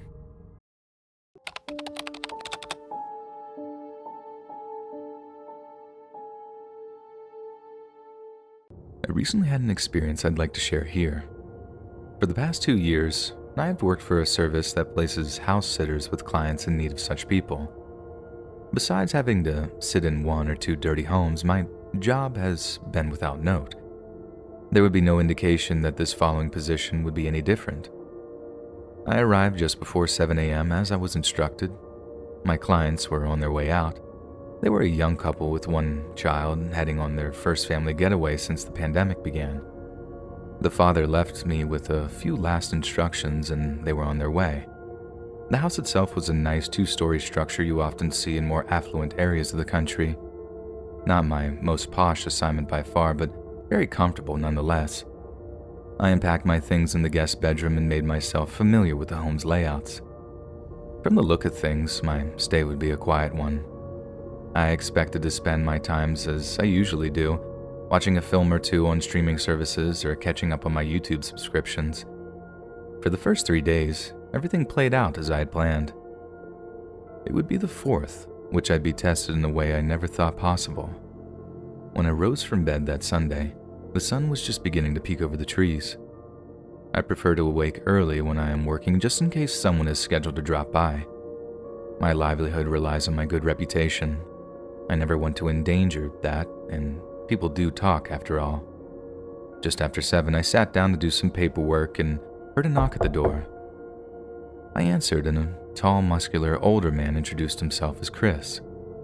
He was the neighbor directly across the street. He proceeded to warn me about a recent string of home invasions happening in the city. Although there had been no indication these criminals had designs on the specific neighborhood, he felt it was necessary to let me know this. I assumed to keep my eyes open and stay safe, and we spoke a further few minutes before he said goodbye and I returned to my work. This news was somewhat concerning, but I felt safe. The family surely would have warned me. I assumed that Christopher was being overcautious and tried to put it out of my mind. The remainder of my afternoon was wasted in front of the television, a pastime I seem to enjoy more and more as I age. At around 5 p.m., I decided it may be time to make dinner. There were several large frozen meals available, so I heated one in the microwave. Just as I was sitting down to eat, a knocking came at the door. For the second time, Chris was there to warn me. Only this time, he insisted he had noticed an SUV with dark-tinted windows driving around. They had passed down the street several times. I was kind and didn't laugh in his face, but I wanted to. I thanked him and we went our separate ways once again. I now knew who he was. Most neighbors had that retired person that stares out their windows all day, waiting for the smallest thing to happen. And this must have been Christopher. Despite his entertaining behavior, his repeated interruptions were becoming a bother to me, I thought. And I was fortunate enough to avoid any further interactions with him for the remainder of the day. I slept and rose again just before dawn. I expected Chris would arrive soon, but I was able to enjoy my morning meal and paperwork without any further annoyances. Things were pleasantly quiet, and as I sat down to watch a film, I was beginning to believe that I may have the day to myself. Unfortunately, it was not to be. I had fallen asleep, and just after 2 p.m., a ringing of the doorbell shocked me from my sleep. I expected it to be Chris, however, as I peeked through the small window, I saw someone else, another man. He was well dressed and I assumed was another neighbor. I put on my kindest smile and greeted this random stranger with a good morning. He looked a little confused but quickly regained his composure and asked for the homeowners. I informed him that they were out of town at the moment and told him when they would be expected back. And he just thanked me and smiled. Something about his smile was unsettling. I was unable to end the conversation before the man rushed toward the door. Out of nowhere, another man appeared and joined him. I tried to close the door, but the might of them together was too much for me. I was unsure what they wanted, but I was positive I needed to call for help as soon as possible. With no other option, I relinquished my hold on the door and ran. The men spilled in behind me. I had no immediate plan, but I noticed the stairs and sprinted up to the second floor. I just needed enough time alone to dial 911. Thankfully, I got it when I jumped into a hallway bathroom. The two men were close behind me. Unfortunately, I was able to get the door closed and locked before they could reach me. I pulled my phone from my back pocket and dialed as quickly as possible. I could feel the men's bodies banging against the door as I leaned on it. The operator answered, and I gasped out my trouble between heaving breaths. And not long after, the banging stopped. A loud yelling and rumbling replaced it. Then I heard what sounded like a group of people running down the stairs. Everything went silent after that. The operator continued to talk. I put my ear to the door, and there was nothing for almost a minute.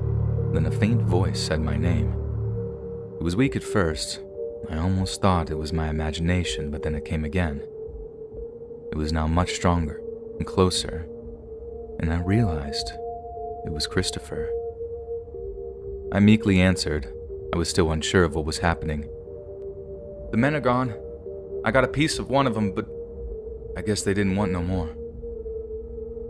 I did consider that this may be a trap, but I took a chance and opened the door. Standing in the hall was Chris with a bleeding cut above his right eye. He had a big grin across his face, and I got the impression he'd enjoyed his brief fight with the home invaders. We exchanged "Are you okays?" and I thanked him for arriving when he did, and I meant it this time. We met the police at the door and filled them in on what had happened. The paramedics fussed over Chris's cut, but he refused care, and we spent an hour giving statements. When all was said and done, I had to admit I owed Christopher a lot, perhaps even my life. It seems like he was just happy to be right. Once the officers had gone, he wished me luck and returned home. It wouldn't be until I was alone that the seriousness of it all hit me. I spent the evening curled up in a ball on the couch and stayed there until the following morning. I was still quite shaken up, but I was alive. Christopher and I would never speak again. Other than a smile and a wave when I visited the mailbox, life had returned to normal. I didn't want to ruin my client's vacation, so I waited until they returned and notified them of the attempted robbery. They were naturally horrified and even offered me more money. I, of course, refused. I did make sure to let them know that they had an amazing neighbor. And to my shock, they mentioned they had only spoken to him once in the 5 years they had lived there. This made our interactions over the last week seem even more special. I sometimes wonder if Christopher had been put in place to keep me safe, maybe like a guardian angel. I'm well aware of how foolish this sounds, but I believe it nonetheless. I'm pleased to say none of the other jobs have been quite as exciting as this was, and I have yet to meet another man as kind and selfless as Christopher. If you happen to be reading this, kind sir, I know no amount of thanks can ever equal your actions. On that day, you saved another man's life, a complete stranger. Somewhere out there in the world, a man lives happy today because of your selfless act. May your life be long and happy, and may your family remember you forever.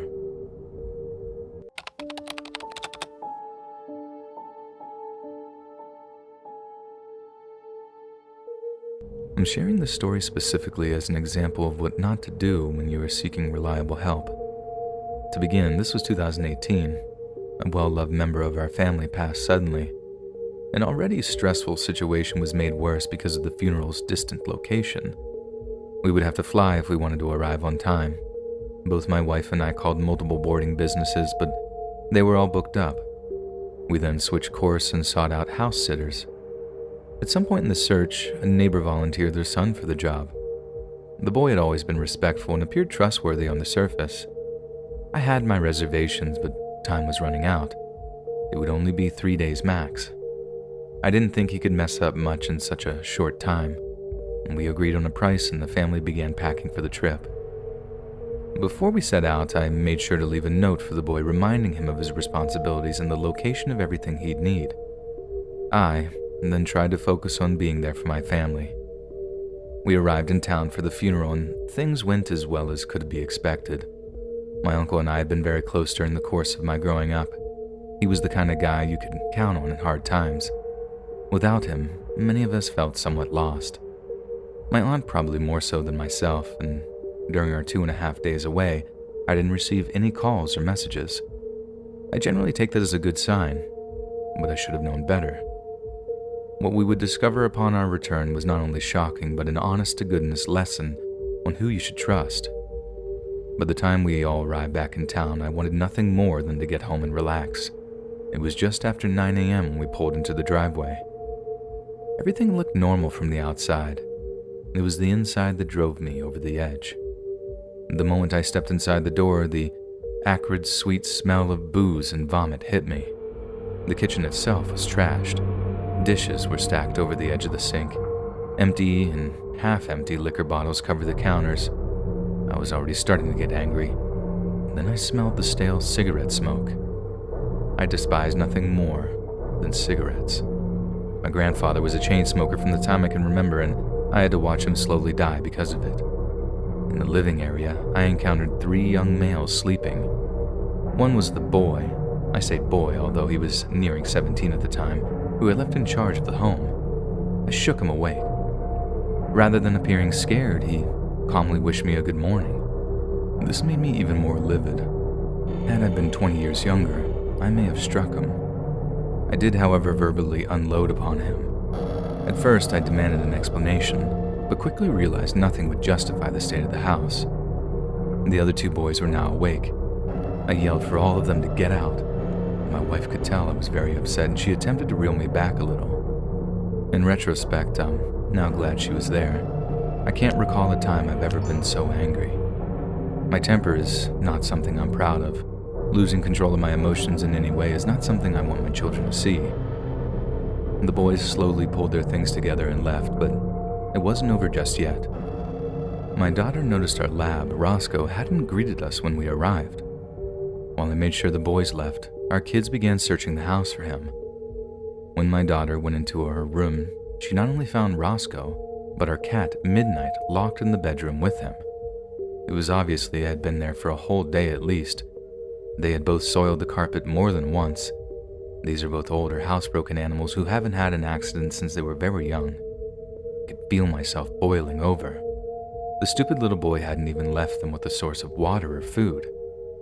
And after all I'd seen, I had to contact the boy's father. Rather than being apologetic, he tried to stand up for him.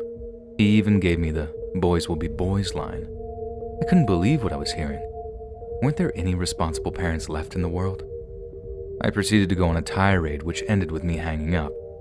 Now I knew where the boy got his careless attitude. My kids dealt with the animals while I began the arduous task of cleaning the house. The angel that she is, my wife told me to go away and relax for a few hours. My pride told me not to, but I knew she was correct. It did take a while, but I was eventually able to cool off enough to fall asleep. When I awoke a few hours later, it was almost as if it had never happened. The stench had all but disappeared. I'm still not sure how she did it, and the house was just as clean as we had left it. Roscoe greeted me the way he always does, and my beautiful wife gave me a cheerful kiss on the lips. In a matter of hours, things were all right in the world again. Yet, I'll never forget. When they say you get what you pay for, it is true 99% of the time. I knew I should have hired a professional. Somehow I let an acquaintance convince me to do him a favor. Not only was I guilted into it, he exploited my lack of time and tendency towards excessive frugality. The deal was just too good to turn down, and you know what they say about that too. The one lesson I'm hoping to teach everyone who reads this: listen to your instincts. They exist for a reason. We, as animals or whatever, learn from experiences and they inform our future actions. And I'll include one more, as it may be more important than the other. Hire professionals whenever possible. They usually know what they're doing, and if they aren't trustworthy, they don't tend to last too long in the business. Don't let your friends or family hook you up with a deal or tell you they're just as good. Learn from my mistake. No one ever regrets hiring the right person for the job.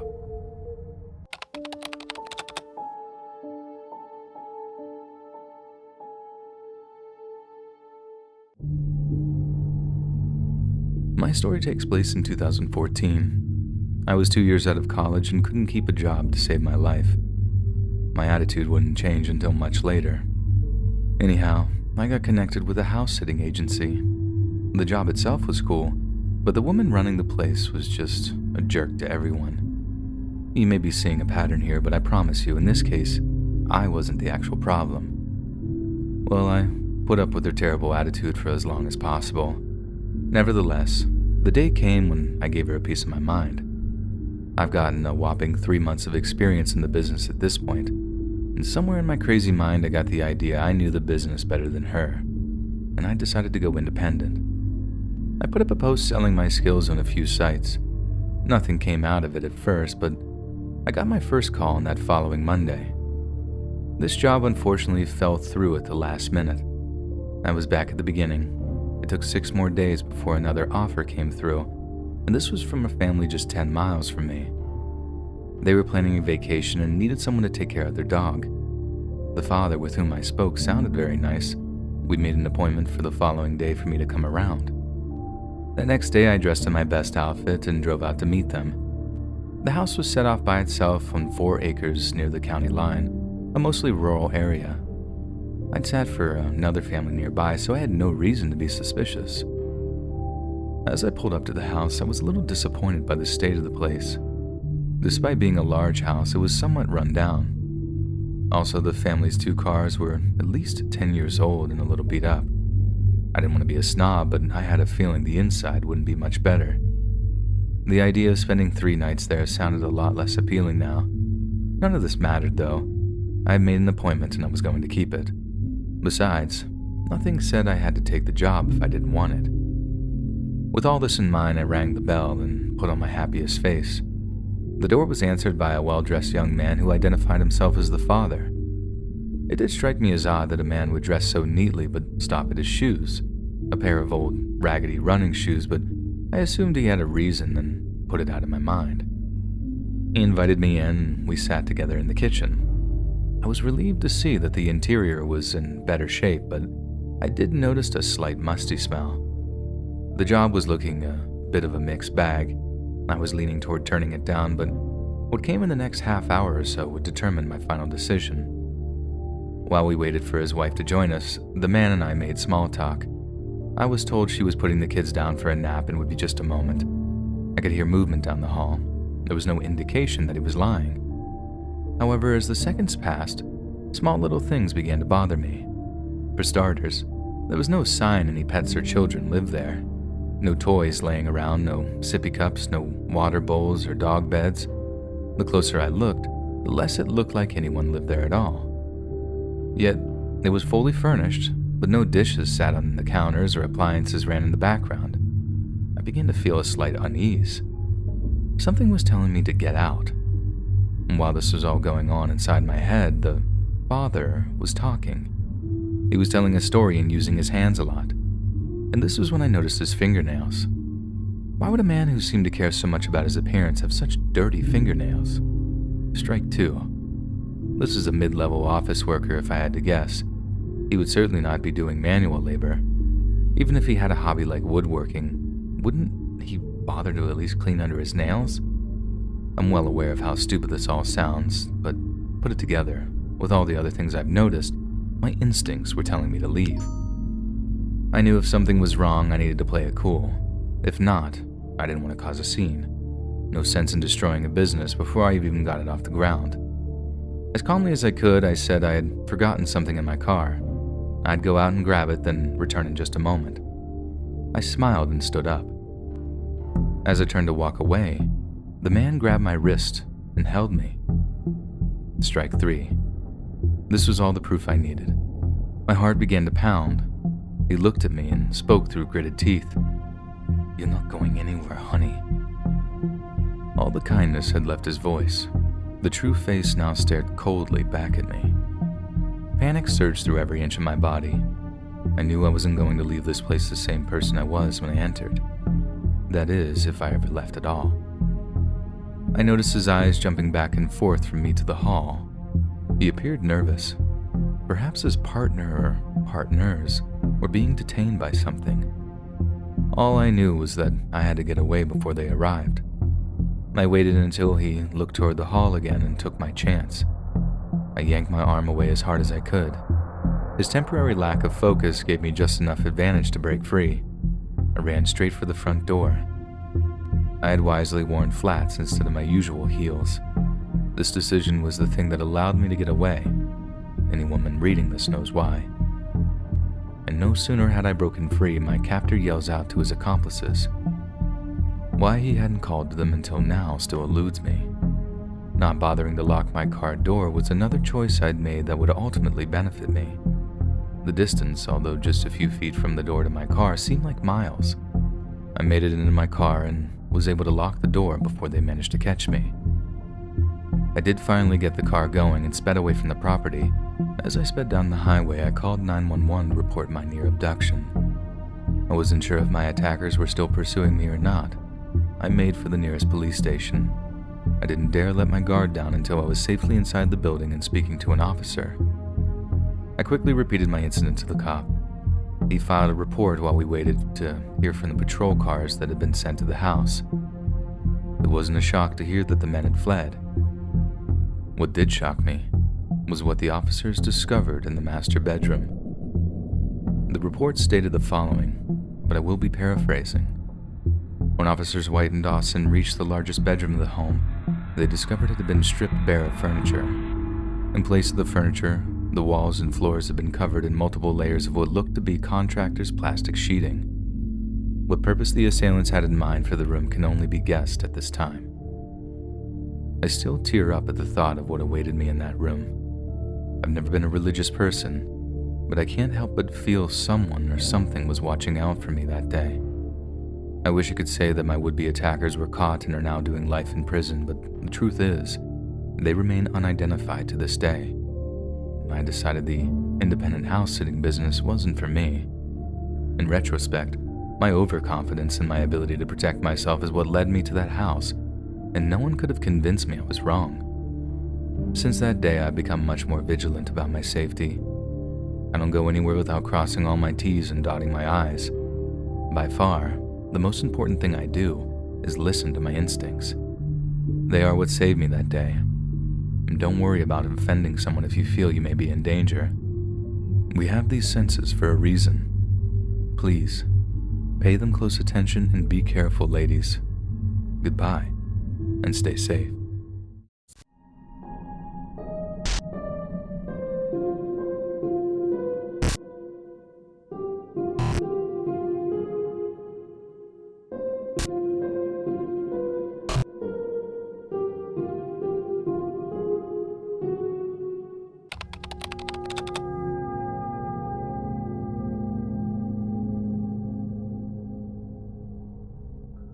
I used to work at a 7-Eleven here in the United States, and the scariest thing that ever happened to me there was also the single most terrifying thing that's ever happened to me in my life.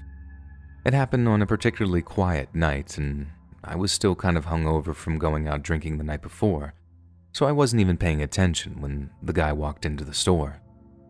I heard the door sliding open, I heard his footsteps as he walked up to the counter, and then right when I was about to lift my head up to ask him what he wanted, he just slammed something down on the counter in front of me. I remember the first thing being the red splatter on my t-shirt. It was plain white, and the moment his hand impacted on the counter, all these little red specks appeared on my shirt. I already recoiled from the shock of having his hand slammed down in front of me, but when I saw what he just slammed down next to the register, I recoiled even further. It was a tongue, an actual tongue. Even though it was soaked in blood, I could recognize the deep ridge running down the middle of it. It sounds like such a cliche when I think about it now, but I now know what people mean when they say that they were frozen in fear. The whole thing was an assault on my senses, and I think it just short-circuited my fight-or-flight mechanism to the point where I just didn't know what to do. Then the look in the guy's eyes as he stared at me, so calm but intense, with eyes so wide and unblinking that it was like he didn't have eyelids at all. It was only when he spoke that I actually found the will to move, and all he said to me was, "Call 911. I bolted into the back office, locked the door behind me, and immediately called the cops. All the while I watched the guy on the cameras just standing there at the register. He didn't move at all. He just seemed to be looking down and staring at the mess he'd left on the counter. And given the gruesome nature of my emergency, there was a police patrol car and 2 cops pulling up outside in just a matter of minutes. The guy didn't put up any kind of fight when they moved to arrest him. He just held his wrists, allowed them to put the handcuffs on him, then let the cops take him away.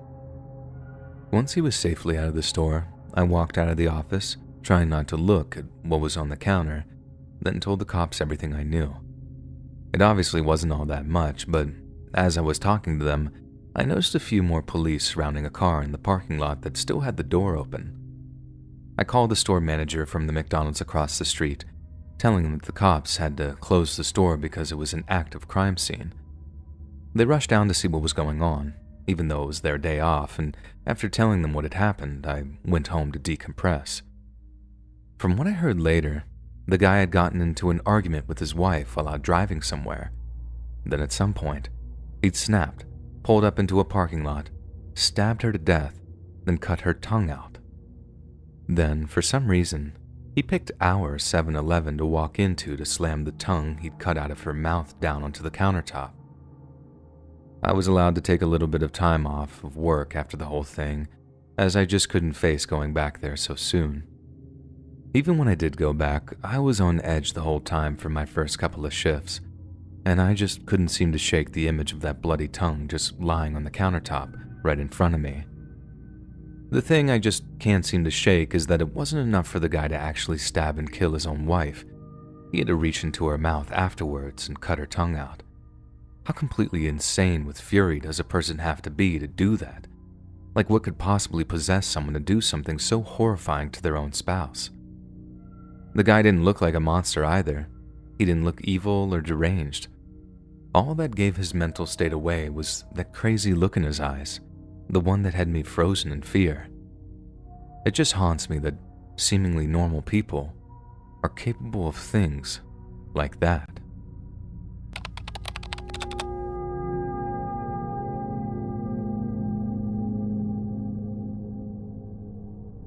I used to work at a 7-Eleven that was right next to an art school campus, so in addition to all the snacks and drink, we had a little stationery section and kept some stuff behind the counter too. One of the things we kept behind the counter were scissors, the kind that are sealed in a plastic casing, and one day, this customer comes in, walks up to the counter with a Gatorade, then asks if he can have a pair of scissors too. Of course, I grab a pair for him, scan them, then tell him the price of both of his items. But instead of getting his wallet out, he immediately starts removing the plastic packaging from the scissors. I didn't think it too suspicious at first. I mean, I figured he really needed them for some kind of minor emergency or something, and that he'd pay for them after cutting whatever it was that needed to be cut. Instead, once they're out of the packaging, he grips the handle like they're a knife or something, looks me right in the eye and says, "I could just kill you with these right now, you know that?" I was so stunned that I just didn't know what to say. And I know he enjoyed the fearful look on my face because of the way he started smiling. All I could do was reach for my phone in my pocket so I could start to dial 911, knowing I had no real way of defending myself and just hoping the cops would arrive before he actually killed me. But just as I tapped the numbers out, I looked up to see him walking away from the counter, laughing to himself as he walked out of the store. I stayed on the line with 911 for a while, shaking as I told him what had happened, and when the cops showed up a little while later, they took their time since it wasn't an ongoing situation. An officer reviewed the security camera footage.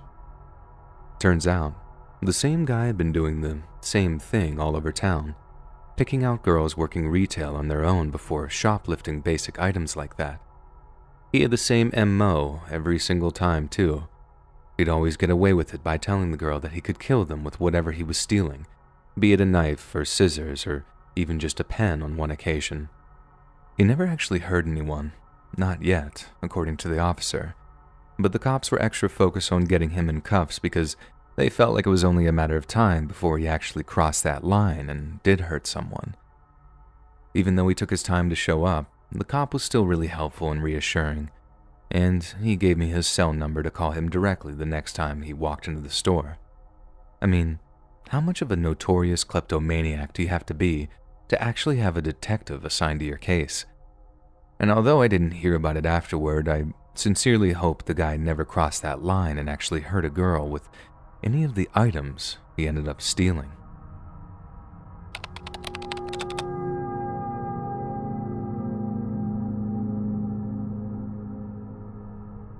I work night shifts at a 7-Eleven in a pretty good neighborhood here in Baton Rouge, so usually it's pretty boring. And whenever a customer does actually come in, they're usually really nice and polite. I know I totally lucked out with that little aspect of it, as I've heard some real horror stories of people who work in retail. But then this one night, I had a customer visit the store that put the fear of God into me, literally too. I was just minding my own business, playing with my phone behind the register when this sweet-looking little old man came in. He was short, even shorter than me, so maybe 5'2" at the most, and he was dressed in neatly pressed button-down shirt, almost like he could have just walked out of a church on a Sunday morning or something. When he brought his items up to the register, I made the usual small talk of asking him how his night was going, something I always did to help kill a few minutes of what were always long and boring shifts. He didn't answer my questions though, and when I looked up at him, he had this intense, almost angry look on his face like I'd said something that had really offended him. I didn't ask anything other than, "So what has you out at such an ungodly hour?" And looking back, I think it was the mention of God that got him riled up, because the next thing I know, as I was handing him his change, he firmly grabbed my wrist, made direct eye contact with me and said, "Hell is a real place, and the devil has already got his hand on you, girl."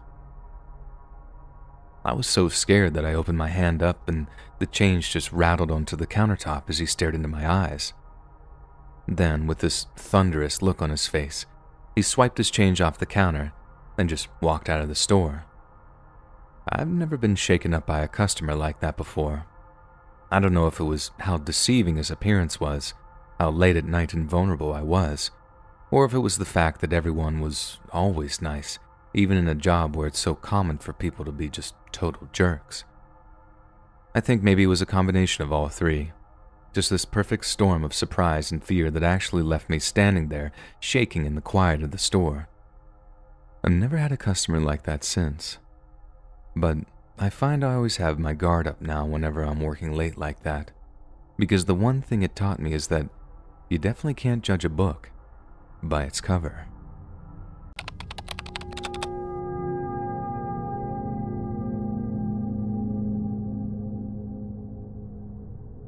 One of the most chilling moments of my whole life was while working at 7-Eleven.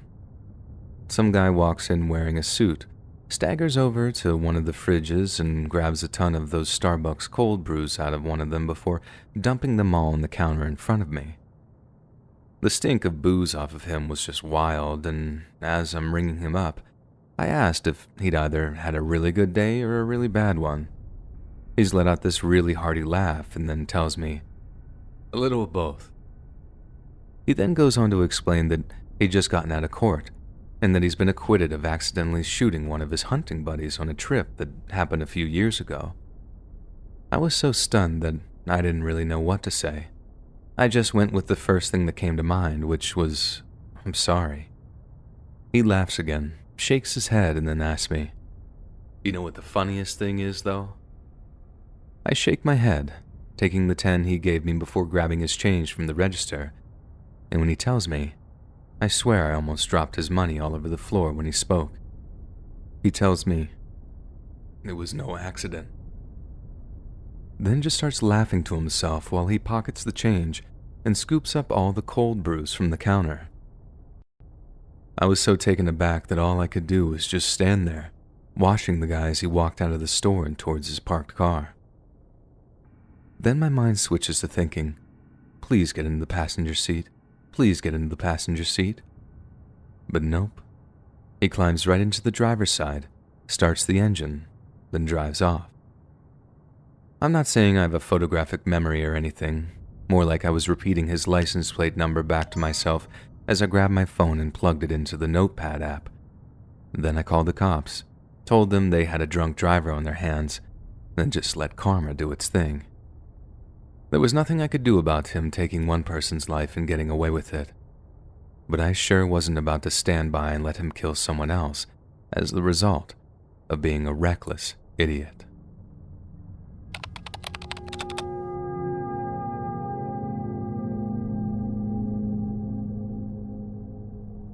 Last year I moved from a dense urban area to a really pretty underpopulated rural one. I got super into trail running.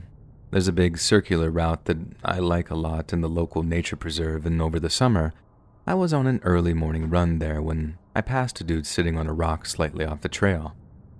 He looked exceedingly normal, street clothes, etc. All good. So I make my way down the path to the point where it comes out near a highway that has a 7-Eleven on it. I made it kind of a tradition of mine to go buy some ice-cold water at the end of my run. Then I basically chug it as I walk back to my house. Then this one time, just as I'm walking back onto the trail, I hear a twig snap, and I straighten up to see that guy, crouched over and stepping through the woods off the clearing like he's trying to creep up on me. I bolted. The sprint back was the most terrifying experience of my life, obviously. I don't know if I lost him or if he gave chase at all. The police never found anyone matching his description, and I don't run anywhere near there anymore.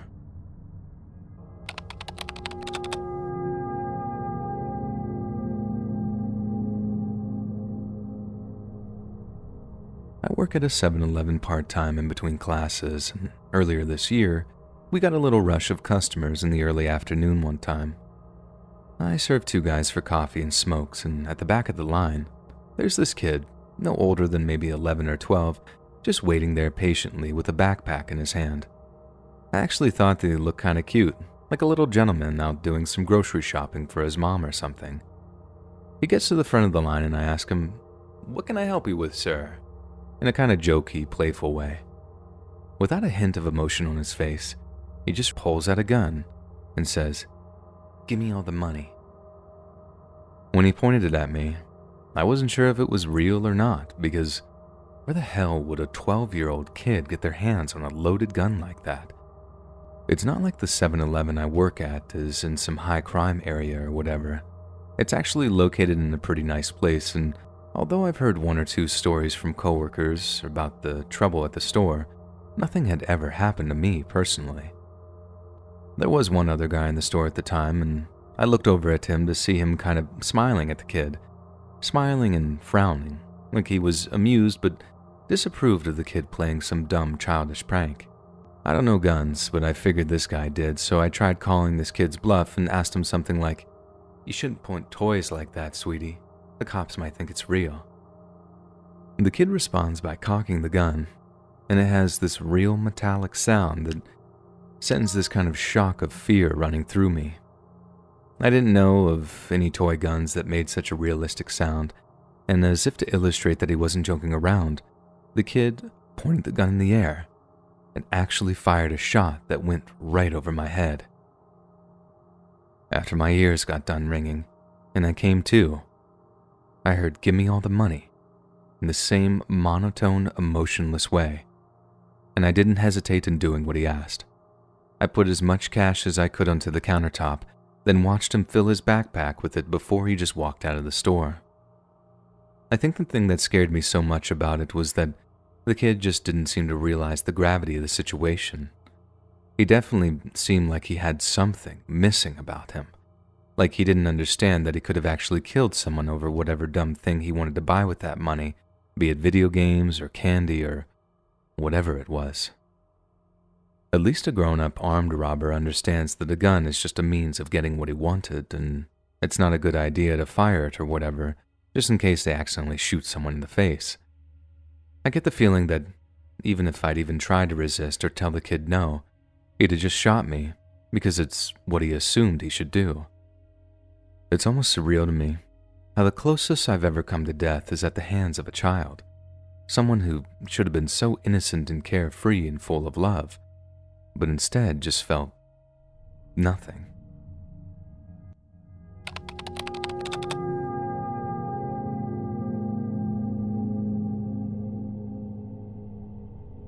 I had a guy come into the 7-Eleven I was working at, and when I was ringing up the items he wanted, he started getting all fresh with me, saying stuff like, "You're real pretty," and "What time do you finish work?" I lied to him and told him I was on till 11 even though I was finishing at 6, which was only like an hour away. He'd said he'd come back then, and we could go out for a beer or something, but I advised him not to since my boyfriend would be coming to pick me up around then, and he really wouldn't like the idea of some random guy hitting on me. That didn't seem to bother the guy too much though, and he made some dumb comment about how he'd make my boyfriend see things his way or something. I just nodded like, "Yep, I'm sure you will," and I could see him getting kind of angry before he walked out of the store. It didn't bother me too much, as he was only going to come back to the store later on to find out I wasn't there, and by that time, I'd be safe at home and away from any pervy creepers.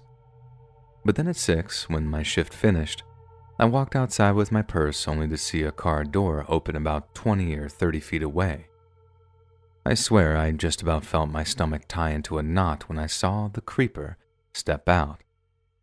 I did a straight-up 180-degree turn on my heel and started walking back into the store, then just went right behind the counter and into the manager's office after telling my coworker, "Just say I'm on break."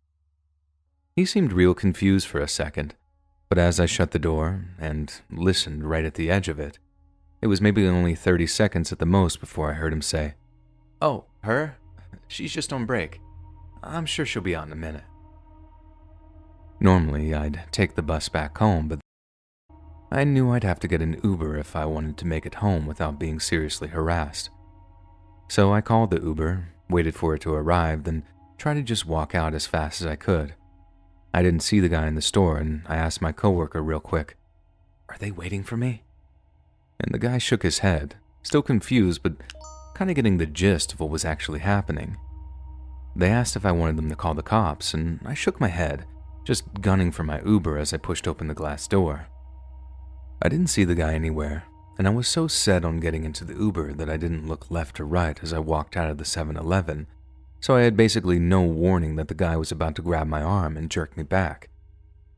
He looked really, really angry as he growled, "You lied to me," then called me a bunch of names as I tried pulling away from him. Luckily, my Uber driver saw absolutely everything, and he stepped out of the driver's seat to be all like, "Hey, let her go or I'll call the cops." He did let me go, and just smiled at the Uber driver as he told me, "This isn't over. I don't like being lied to." I wish that was all bluster too, like he was trying to act hard just to save a little face, but he wasn't.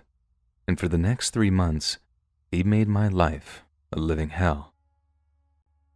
He kept showing up outside of the 7-Eleven, to the point where I had to blow a ton of my wages on Ubers to and from work. Then there was the time he actually tried to follow me home, and I had to actually tell the Uber driver what was happening so he could drive into the city just to shake the guy's tail. I tipped that guy massively. Even though he initially refused to accept the payment for the ride, he insisted on canceling until I burst into tears and begged him to take the money and my tip. I couldn't make it someone else's problem. I couldn't have that on my mind as well as all the other stuff. I developed something of a relationship with that one specific Uber driver, and he became kind of a father figure who always accepted my ride requests whenever he was working and made sure that no one followed me home. He was also the guy that told me that I needed to get the cops involved, and I thought that this guy was going to hurt me, that he knew people with the same mentality and that they only ever actually gave up when the law got involved. I didn't even know why I was surprised when I found out that the guy had a previous conviction for stalking, and he seemed to know the legal process like the back of his hand. He knew the process of getting the restraining order through the courts would take weeks at a minimum, and he'd come visit me in the 7-Eleven just to taunt me sometimes, and he'd only leave once I threatened to call the cops on him. That was just about the only thing that seemed to really get to him too, the fact that he'd been arrested and convicted over something like that before. I wanted to tell him that he was pathetic, that he'd never, ever have a good, normal woman all to himself, that he'd always be some deranged psycho who got off on terrorizing those who couldn't defend themselves. But I didn't. In fact, I was told by one of the cops I spoke to, "Do not antagonize this man under any circumstances. We don't know how far he'll push this if you make him angry. If it's possible, do not engage him whatsoever." So like I said, that was my life for like a whole 3 months, until the day finally came when my mom got the call from our family's attorney saying a judge had finally approved the restraining order. For those wondering, it took so long because this guy had no history of actual violence, and the whole arm-grabbing incident wasn't actually classed as an assault for whatever reason. The day it finally came through, though, he must have gotten some kind of notification of it because he just stopped showing up at the 7-Eleven. Seeing him waiting for me outside whenever I finished was such a regular occurrence that when he finally didn't show up, I actually cried with relief. I told Carl, the Uber driver, that I thought I was finally free, and we had a miniature kind of celebration on that final drive back to my house. He still picks me up from time to time too, sometimes when I've been out drinking with my friends, and it's awesome to be reunited with him after such a sickening ordeal. I suppose half the reason I'm sharing this is to help other girls avoid going through the same thing I did. Don't hesitate to get the cops involved with something like a stalking issue. There are literally laws in place to help deal with things like that. But the big thing, don't ever show a soft side or seem like you're playing hard to get. If a guy shows you any unwanted attention, either completely ignore him or make it clear that you'll just call the cops. Heck, carry a stun gun or pepper spray if you're legally able to in your state, and just show that SOB that you're carrying so they leave you alone. I just don't want any other girl to go through what I went through because I honestly lost almost 4 months of my life to this guy's mental abuse. Our official merch store is finally here. If you want to support more of our channel, check out our merch shop. The link is in the description down below. See you on the next video.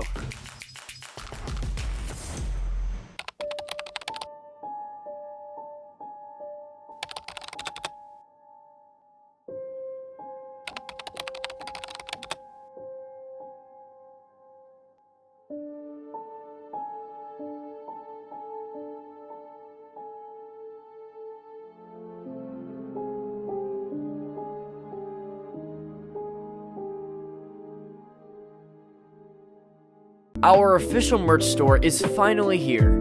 If you want to support more of our channel, check out our merch shop. The link is in the description down below. See you on the next video.